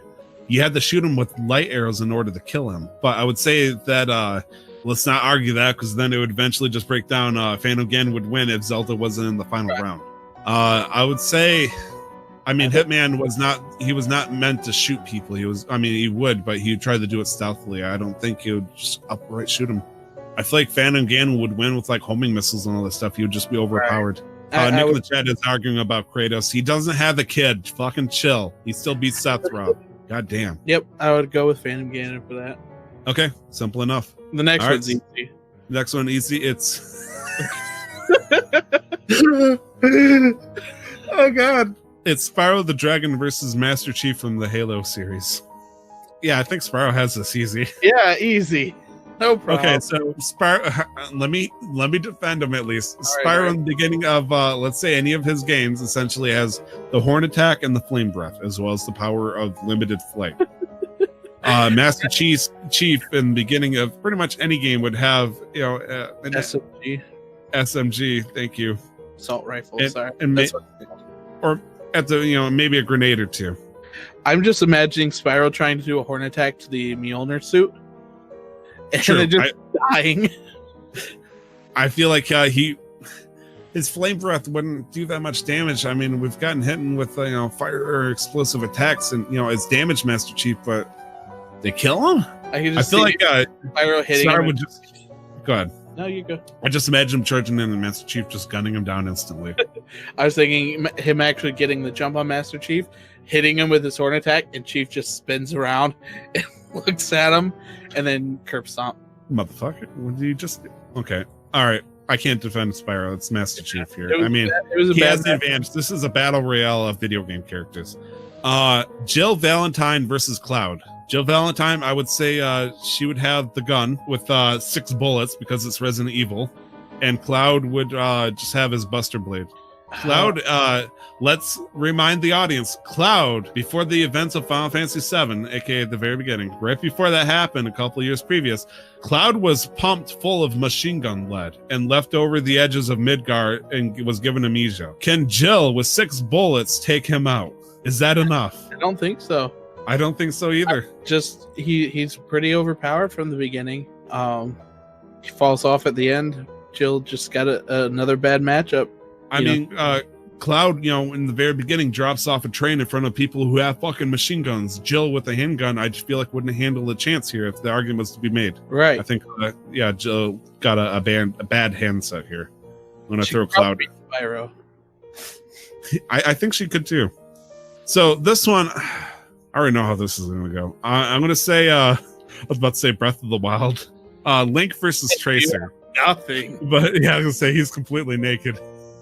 He just jumps out of the tub and gets immediately grenaded. The problem Legend of Zelda is such a big collection game that Link at the beginning is weak. I would say that like Skyward Sword or something. Give him like a basic sword, like the training sword even, and a wooden shield. I don't think it'd be enough. No, he would not have a single chance against Tracer whatsoever. He didn't even be able to hold a shield out. Tracer would just phase right next to him and just pop him. Another unfortunate matchup, but I mean that's how brackets that's go. how I'm gonna say randomized brackets would go. So this is the one I think Brandon was laughing at. It wasn't actually. It was the next one. Oh, okay, good deal. 3, just the person, not the bracket. Sorry. So this matchup is going to be Sub-Zero versus Pikachu. So Pikachu has fucking agility like a motherfucker, but I feel like if Pokemon, anime battle styles or to be, I feel like Sub-Zero would freeze the entire area, which would give Pikachu a heavy disadvantage. And don't forget, if we're going beginning, Pikachu just has Tackle and Growl. Give him at least Thunder Shock. All right. Give him a light Thunder Shock here. In Sub-Zero in the beginning of the game, it's the same at the end of the game, essentially. Right. I would say let's give Pikachu like level 12. Level 12. Early game. Still can't beat the first gym leader because Brock has Onyx and Geodude.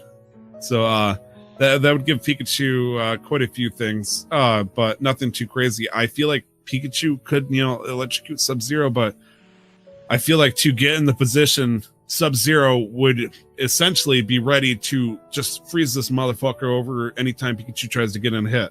Unless Pikachu goes fast enough to just, keeps tackling him from different directions. But I feel like all it takes is once. Right. And I don't go ahead. I was going to say, I don't think Sub-Zero would be one to fall down from being tackled by a rat.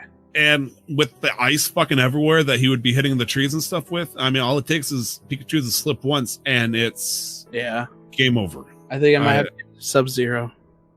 I mean, I feel like Pikachu later on, just a good Thunderbolt or something like that would just take him out. But unfortunately, Sub-Zero wins early game.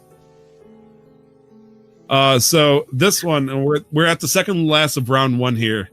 Dr. Eggman versus GLaDOS, but I realize GLaDOS, is fixed to a roof, so she's now in a rocket wheelchair.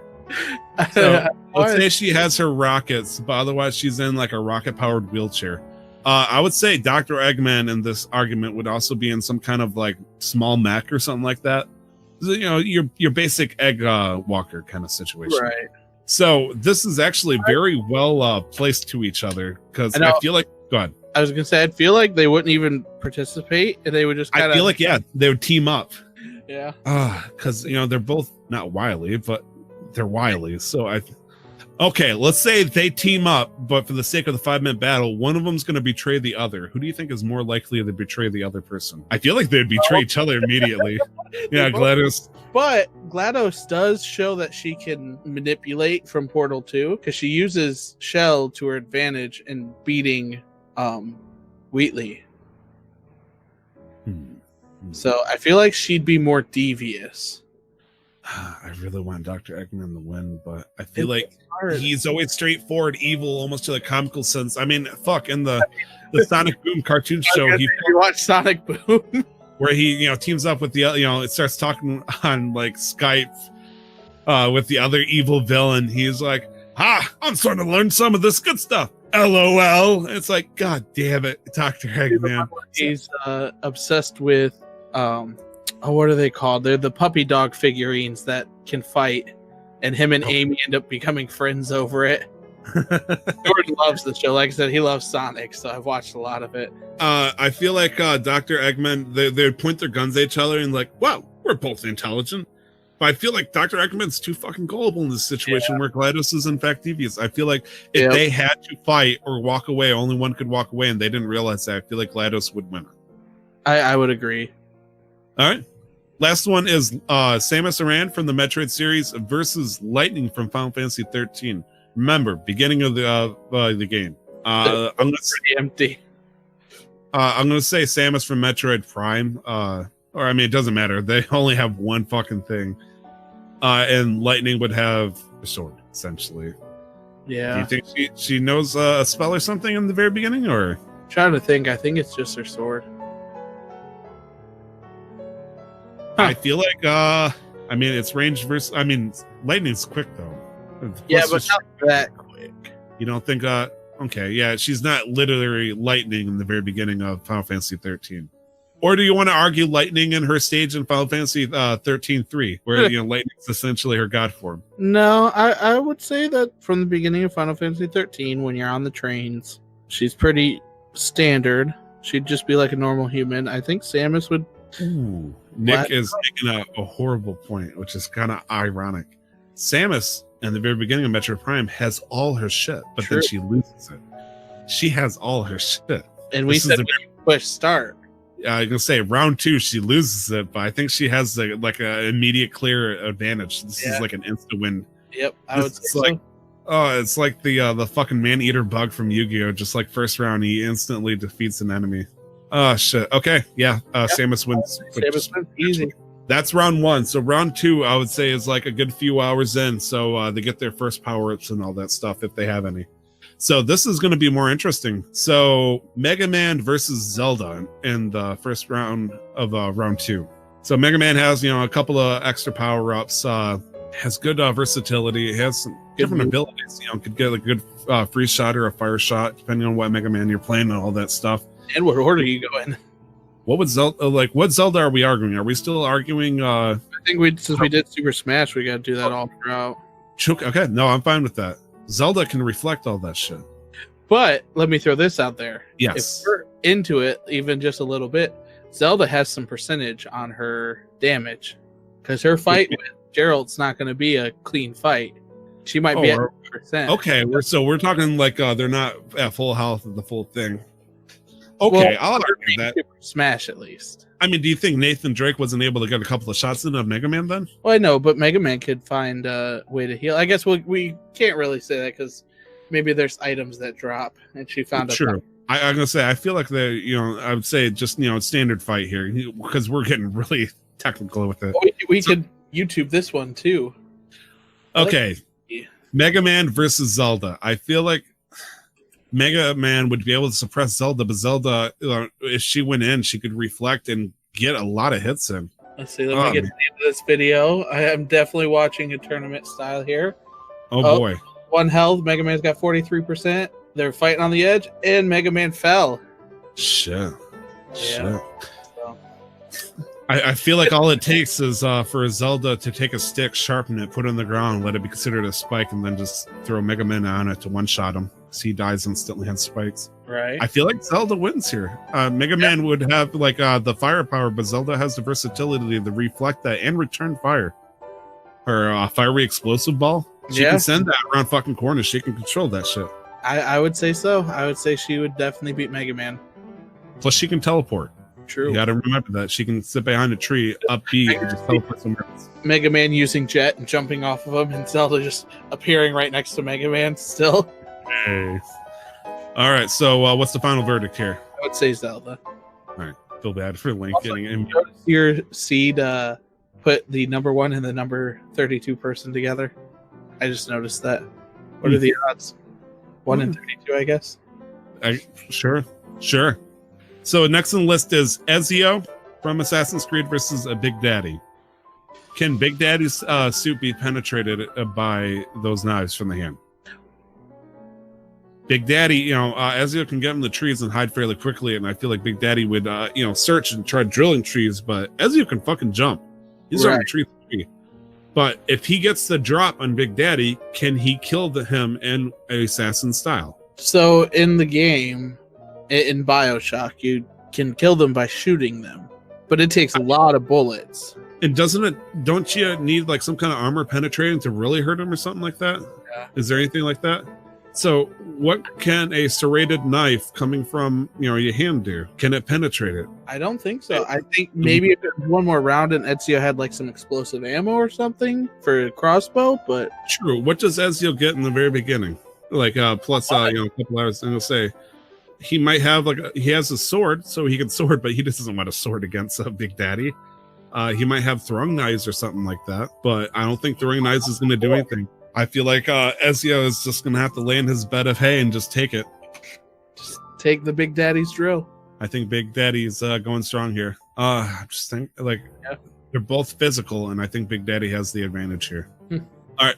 Next up, oh boy, Lara Croft versus Doomguy. This is a hard one. Let's say Lara Croft has different like types of arrows now. Right. She can travel around the trees a little bit more, so she's a little bit more agile at this point. She also has weaponry. She has her pistol and her shotgun, I would say, at this point. And Doomguy just has a couple more weapons. I mean, he does have a lot of explosive power at this point. So the question is, though, Doomguy's stuff is probably going to tear through trees like a son of a bitch, even in the beginning of the game. So he probably has just as much firepower as well as super explosives. Because asking no AK, I would say that would probably be the next round if she made it. Because she doesn't get a machine gun until about halfway to 2/3 of the game. This is still the first quarter. I think Doomguy gets this easy. I think so, and I feel bad about it because I feel like he's just gonna have a run. And he's just gonna fucking book it until everybody gets into endgame. Right. I mean, some people get a nice, easy early game and it just falls off. And there's some people that if they can somehow scrape the teeth. I mean, this is how it works, unfortunately, with this island of horrible situations. Yeah. Banjo Kazooie versus Sonic. Banjo now has that in a while. What's that? We'll be able to actually see that in a while. Yeah, that's true. Super Smash Bros. Banjo Kazooie, I mean, they got different egg powers and stuff, and they do have the power of flight. But I mean, Sonic can just easily go in the air, and he has incredible speed. I don't know how much firepower Banjo would have to give Sonic. Go ahead. I was going to say, I think Sonic's advantage is, although he doesn't progress in strength, he is really strong early game. And I think he just is too strong for Banjo and Kazooie right now. Unless Banjo and Kazooie has like a type of egg or something that can like somehow slow down the ground or something to stick them, I don't think it's going to work. Yeah. Are we giving it to Sonic then? Egg, Banjo, Kazooie. Nope, there's nothing. Okay. I think we have to give it to Sonic. Sonic. All right, good deal. All right, next up is Daddy Kratos versus Phantom Ganon. Phantom Ganon still has his early powers, but he's a straight to it. Kratos at this point. Go ahead. I would have to say so. In my head, this is how I imagine this fight going. So Phantom Ganon appears, and he charges up his ball, and he goes to throw it at him to do the tennis, and Kratos just kind of watches it go by, and he just fucking throws his axes to Phantom Ganon. Sticks him right in the forehead or some shit. Fuck this shit. I would say Kratos has his shield and all that, plus he has extra power-ups and different moves he can do at this point. I think Kratos not only could easily overpower in the tennis match, he could say fuck and just throw his axe and just kill Phantom Ganon. I think Daddy Kratos wins it here. That was actually a lot easier than I was expecting. Master Chief versus Cloud. Cloud has materia now, but he has like fire, ice, cure. Can Cloud get enough to do damage and heal himself enough to make it a win of attrition? Or because Master Chief at this point would have some good weaponry. He could have a plasma grenade, a needler. He just needs Cloud. Cloud just comes around and it's like, I got materia, and then just shows Master Chief with like this giant satchel of different weaponry from across the first 5 hours of the game. Yeah, I don't think he'd have it. I could even see Master Chief being in like a ghost by now. Fine, fuck it, Master Chief's in a ghost. I feel like Cloud should get a motorcycle then. All right, ghost versus motorcycle. They just battled down this one highway that's on this island. What's up? The ghost can shoot though. True. I mean, Cloud can. We have seen that Cloud can reflect bullets. Why or how? Who fucking knows? It's great. Fucking sword. Question is though, I feel like Cloud would cut up. See, Nick in the chat is suggesting Master Chief could just put a sniper around in Cloud's head from 50 feet though, with tree coverage in the beginning. I feel like it would be rough. Yeah, he could no scope it. I mean, this Halo 3 it or Halo 2 it. My bad. Would the thing is though, with the ghost of his plasma bolts, would he be able to deflect that? Ooh. I mean, can Cloud deflect magic? In the game, no. In his RPG, movie stuff, he can. Yeah. The question is, though, I just don't... I feel like Cloud would look badass, but he would just... All it takes is one shot to cripple him. So Master Chief gives him a materia. Says, here, have this kid. And it's a plasma grenade. Cloud goes to put it into his sword, and Oh, jeez. Yeah, I just feel like Cloud would look cool as shit, but Master Chief would get the final shot in. Yep, I would agree. That's kind of scary. What Master Chief powers? What we're giving him at this point. The next fight. Next fight will be interesting. Tracer versus Sub-Zero. I like what you said with Pikachu Speed versus Sub-Zero. If it was Tracer versus Pikachu, I think Tracer would win. As far as speed is concerned, because she has more, time powers than just being fast. True. So even if Sub-Zero does get that good hit and freezes the door over, or as she's freezing, she could just go back in time, I'd like to think. Plus, now she has her ultimate. We could say ultimate alternating rounds. True. So she can just toss that bitch, suck him in, hold him in place, and explode him. He's not shown in the game to be very mobile, at least in your standard Mortal Kombat games. Maybe he is in like one of the ones where you're actually running around a 3D platform and whatnot, but he's not shown to be fragile. He's very fragile. He's made of ice, or he's ice-based. He's good long range and short range freezing. I feel like Tracer just got the edge here just by shooting from afar. Sub-Zero can throw icicles and shit, but Tracer's way too fast for that shit. Yeah. And she could just phase through it. True. Or not through it, but, phase We're around. going to give it the Tracer then. Last one of the round 2, GLaDOS in a rocket wheelchair versus Samus Aran. Samus, I would say, has ball form, maybe mines, and a missile. Oh, I was going to say no items. She'd lost her items after the last round. True. And then I'd have to go to GLaDOS just out of... Okay, Samus is nothing but her blaster, and GLaDOS, I would say, just has... she has standard attire. I feel like GLaDOS would be too fast for Samus at this point. Samus has defeated fast and strong opponents in the very beginning. But of like Metroid Prime, they're not that big or strong in the very beginning. It's not towards the end, and that's with a lot of firepower. Her suit, I don't think, could handle something like that. I would say that GLaDOS in a rocket wheelchair that able to shoot rockets at Samus while like firing around through the dirt and stuff. I feel like GLaDOS would kill herself at this point, just running into a tree, but that's okay. She's a computer. She's fast enough. Let's see. Samus doesn't have ball form in the very beginning after losing all her items. She's got just a running gunner. Yeah. And Nick in the chat's asking how the hell is GLaDOS faster? It's because GLaDOS is in a fixed position in the game, but she would instantly lose just by that alone, essentially. So I wanted to give her mobility. And clearly it's going to win her this. I accidentally buffed a player too much. Time to nerf him. And we'll nerf her in round 3. All right, so we're at round 3. We are at the halfway point, but it's going to be a lot faster because there's only 4 matches to be had here. First one, Zelda versus Big Daddy.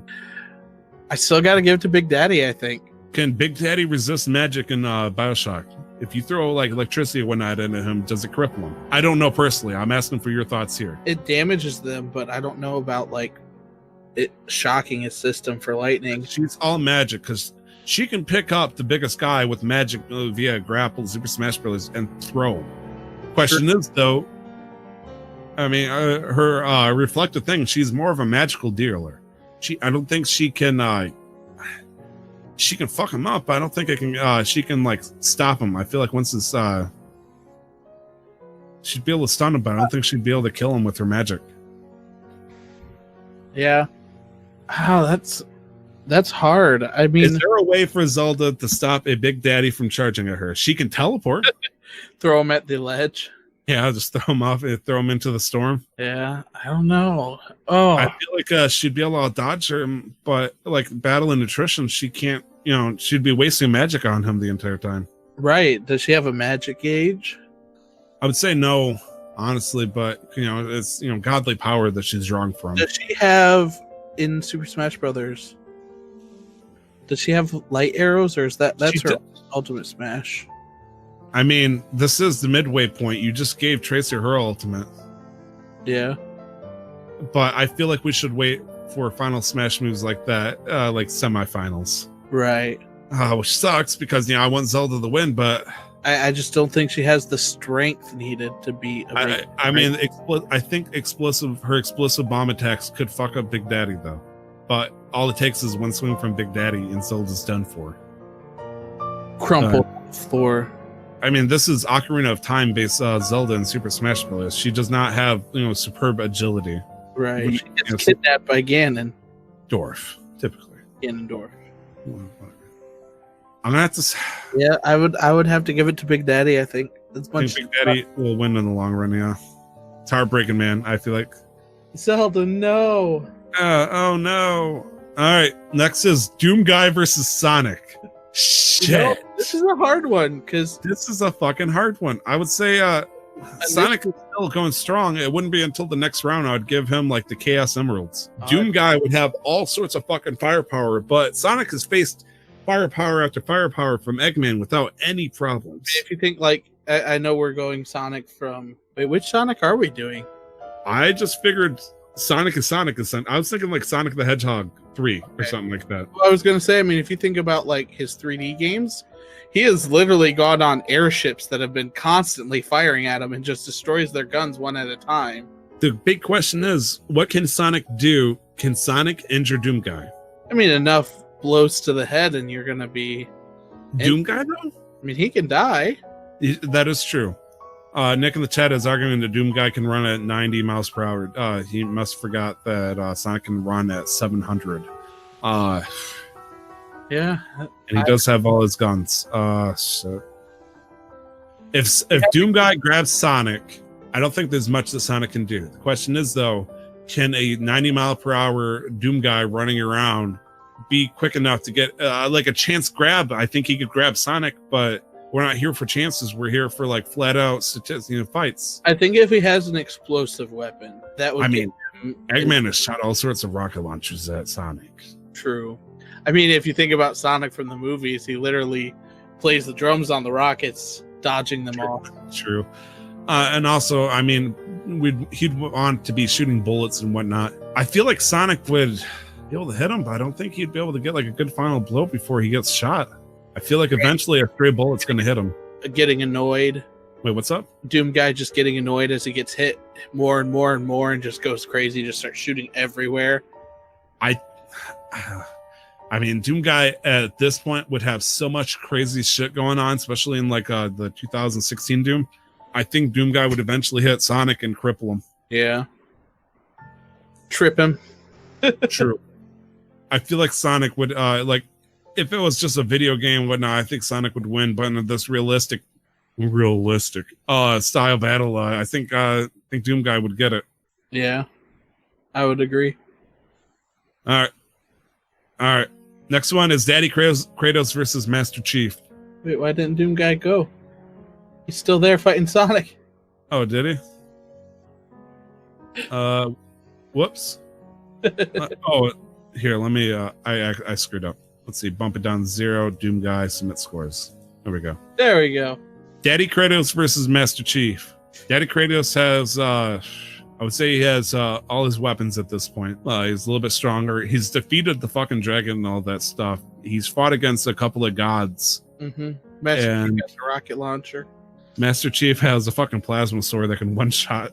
True. If he gets close enough. Kratos is much... I mean, Kratos is good at dodging shit, but can you dodge the plasma sword, Pierce? I don't know. Shit. These are hard, Tyler. I know, right? Wait. Oh, wait. No, never mind. I was going to say, isn't there a PlayStation game where Kratos fights Master Chief, but Master Chief's not in it? Yeah, I was going to say, yeah, sure. So I think if Kratos is somehow able to get close range, he wins. But Master Chief is not going to let him get close range. Right. Kratos doesn't have any kind of mobility to get him past machine gun fire. He can use the coverage of trees. He could throw a fucking tree if he wanted to. Yeah, but he could throw a tree and use that as a shield. What's up? So if you're trying to throw a tree in a forest, it's just going to hit more trees. True. What happens if he just uses the tree as a shield and charges that Kratos or Master Chief? Then Master Chief will be pushed up against a wall and will just fly off the map. Yeah. I don't know. What's Nick say? Let's see. He's asking if they're both in Soul Calibur. Master Chief is not in anything but a Halo game, as far as I'm aware. I've never heard of Master Chief in anything but a Halo game. Microsoft does not have their Smash Brothers equivalent versus like All Stars or Super Smash Brothers. I don't know. Wait, Nick is saying Master Chief is in Soul Calibur? What? What? Link. I don't believe that shit. Well, I mean, Kratos does have his shield too. Master Chief versus Kratos. Oh God. Oh boy. This is a tough one because I want to give it to Kratos, but Master Chief has the good suppressing fire. He has explosions, explosives, rocket launcher, sniper, machine guns, every grenade you could think of. You can put traps in the ground. You can throw those little spike traps in the ground. No, sorry, I'm getting that mistaken with resistance. So this there's actually a poll for Master Chief versus Kratos, and it lists all of their powers and stuff. And Nick is asking about a scorpion tank. I will give him that next round if he can survive the next round. Master Chief's power is adaptive, agile, danger sense, energy shield, gadgets, healing, holographic projection, implants, intellect, and vulnerability, leadership, and just goes on and on and on. Super strength, super speed, tracking, unarmed combat weapon master, and Kratos' superhuman strength, endurance, guild warrior, divine powers. That's it. Oof. Someone has to suck up to the chief. Right. I just thought that was funny. All right. I want to hear what your thoughts are. How would it play out?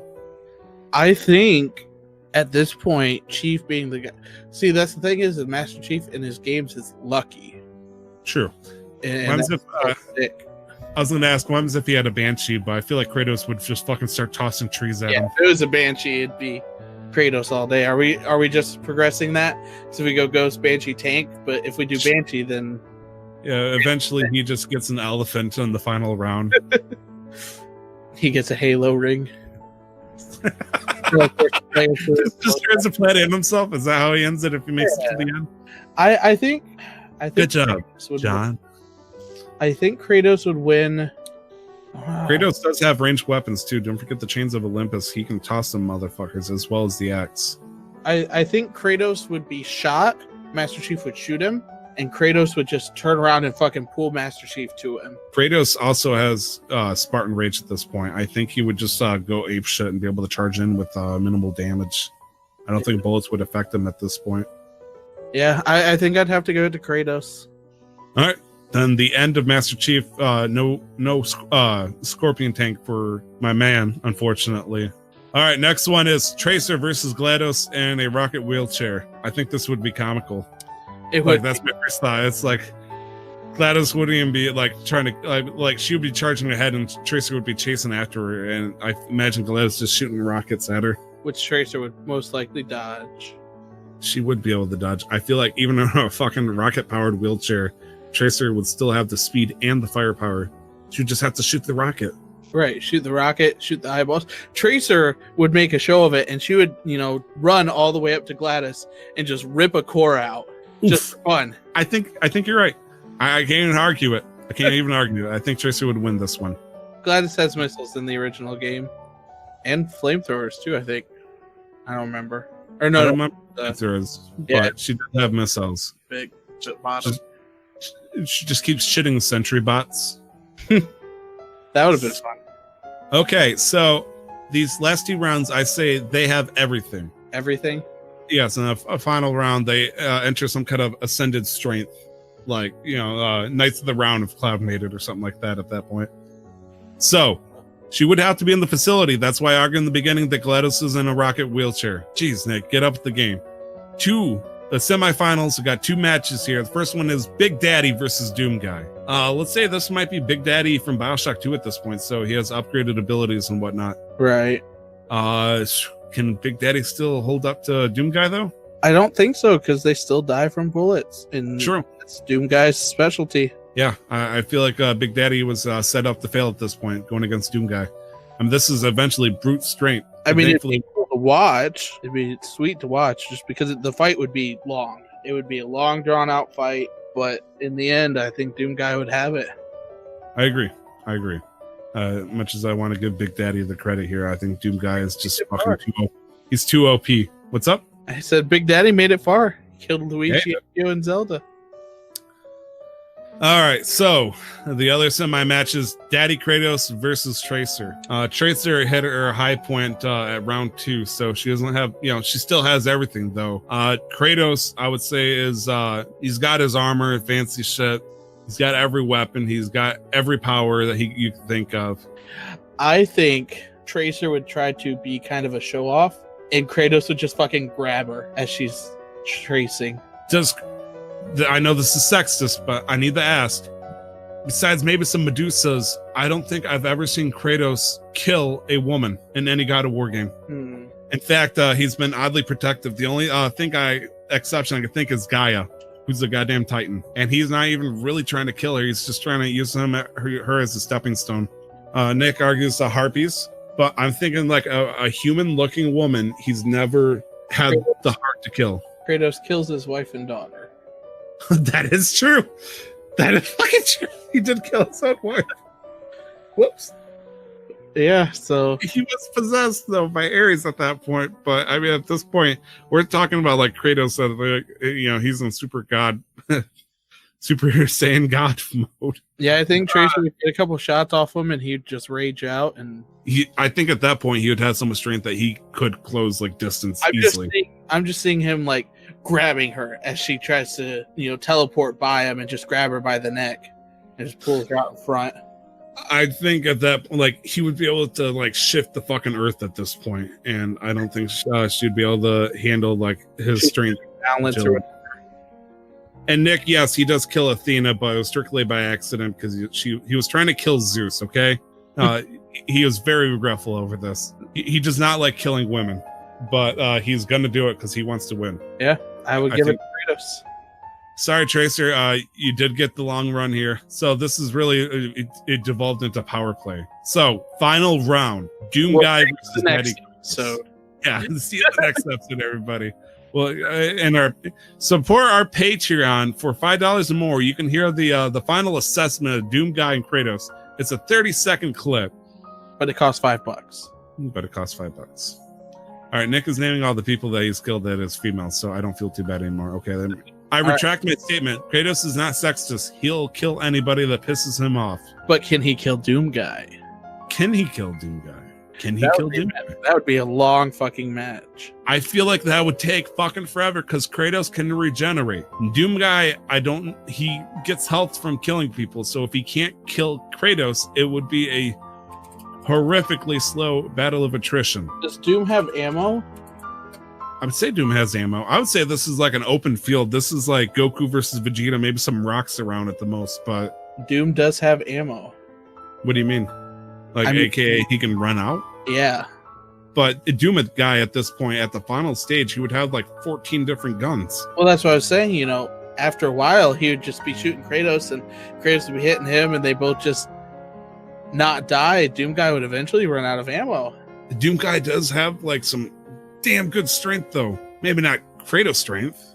This would be like the situation where Kratos fights Baldur from God of War, where they're fighting and beating the shit out of each other, but neither can't really die, except Doomguy could.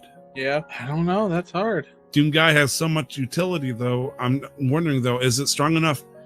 Has Doomguy killed Satan himself? I don't know. Did he? I don't know. Let's see. Has he killed Doomguy? I feel like Doomguy has legitimately killed gods, so this is not a impossible feat for him. But it's not. I guess after we break down that thing, can he kill him? I would say yes, he can. Can Kratos fight back? Yeah, because as we know, Doomguy certainly dies a lot of times in the games too, demons and stuff. Let alone Kratos. I mean, yeah. It could be a tie if you want to leave it at that. They just hold each other like bleeding out as the force field comes in and kills them both. I think if we say that, I think I would definitely have to give it to Kratos then, because I feel like he'd have more health and regen than Doomguy, and Doomguy would just slowly poison to death. I agree. Yeah. Also, fuck Bethesda. Yeah, also I agree. But I mean, that's kind of a cheap way to do it. But if we were to go and think about it, I really do think Doomguy and Kratos would have a long, drawn-out fight. Doomguy would run out of ammo and just, in classic nature for him, just go up and start beating the shit out of Kratos as much as he can.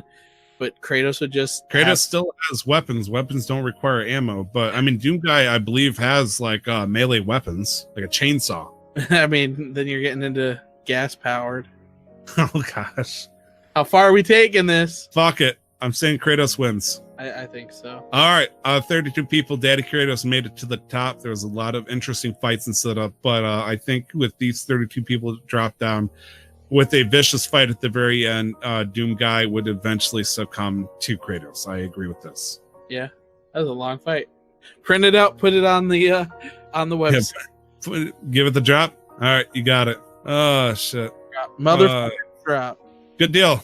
See what Thank you for humoring me with this. No other tournaments? I was looking on your profile and see if you had any other tournaments. Yeah, no, sorry. That was my first time using that thing. All right, let's wrap it up here. Can you take care of game releases? Sure, let me tab over here. All right, so we have Soul Seraph coming out on July 10th for the PlayStation 4, Xbox One, Switch, and PC. I have no idea what it's about. Don't worry, I don't either. So We also have Blazing Chrome, which I have no idea what it's about, coming out July 11th for all 4 platforms as well. We also have Dragon Quest Builders 2, which was announced recently. have you ever played a Dragon Quest game? I have not, and I know Dragon Quest Builders is not a Dragon Quest game. No, it's essentially like a Minecraft style game or Stardew if you want. Played it. I've seen it. I've seen, I think, 9 or whatever the popular North American one is. Maybe it was 11 or something like that. Good question, but it's weird But that it's not coming out for it's not 360 Xbox One. Yeah, it's a big surprise. It's not coming out for the Xbox 360. Weird, huh? I'm surprised it's not coming out for PC. True, But that'll be Dragon Quest, I believe, is Square Enix, right? Yes. Or is it? But Square Enix has PlayStation, PC games. True, but they're not really known for dropping it straight on PC, Right. usually. Yeah, But I might pick it up if it's cheap, $40 game. I'm just weirded out because I believe the first one was primarily handheld games, but since Switch is now the handheld de facto after 3DS and Vita, it just throws me off. It weirds me out of it. Such great looking games on it, Yeah, oof. That would be nice looking. Yeah. So this day in gaming, for those who are listening, this is for July 8th. I know. I forgot to change it, but I got it fixed. All right. So in 2016, Final Fantasy VII came out on Google Play. This might just actually be a version versus the day it came out, because I'm pretty sure it came out in a different format for Google Play. But I just want to put it out to say fuck you, because they put it in a terrible PlayStation emulator wrapper, so it's pretty laggy, and overpriced. It's like $15 for the phone game. It's like, what the fuck? Yeah. I'd rather just play it on my retro console. So this next one, Brandon, can you tell me about it? So you're talking about the Activision Blizzard one? Yeah. So basically, they were allowed from their stockholders in 2008 to consummate. That's weird. That's a weird way of saying it. But they combined with Vivendi Interactive or Vivendi Games, merging Activision with Vivendi in 2008, making Activision Blizzard.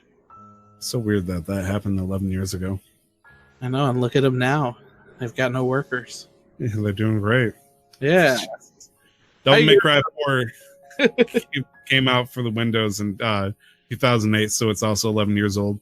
There was nothing crazy that came out on this list. I was just making shit up. Well, not making shit up. This is real stuff. And lastly, here's the hit game. Yeah, wow. Legend of Zelda Ocarina of Time came out 1 year ago for the Nintendo 64. That's crazy. Oh, wow. Wow. Bible Master 2, The Chaos of Aglia. I must have missed this in the New Testament. The PC 98 version came out in Japan, 1994. It's like, what the fuck am I looking at this point? Is this where Moses goes off against Satan himself or something? What's going on here? For it? The what? The cover art? No, I haven't. It looks like something you'd see from an old Final Fantasy game. Wow. Is this about the Bible? Or is this something a little? I feel like it's I not. don't remember.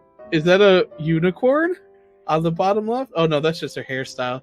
The fucking anime Bible. I don't know. It looked like Golbez in the background from Final Fantasy. I'm trying to figure out which Bible character has blue hair. I must have missed that one. Oh, Bible Quest. Check it out.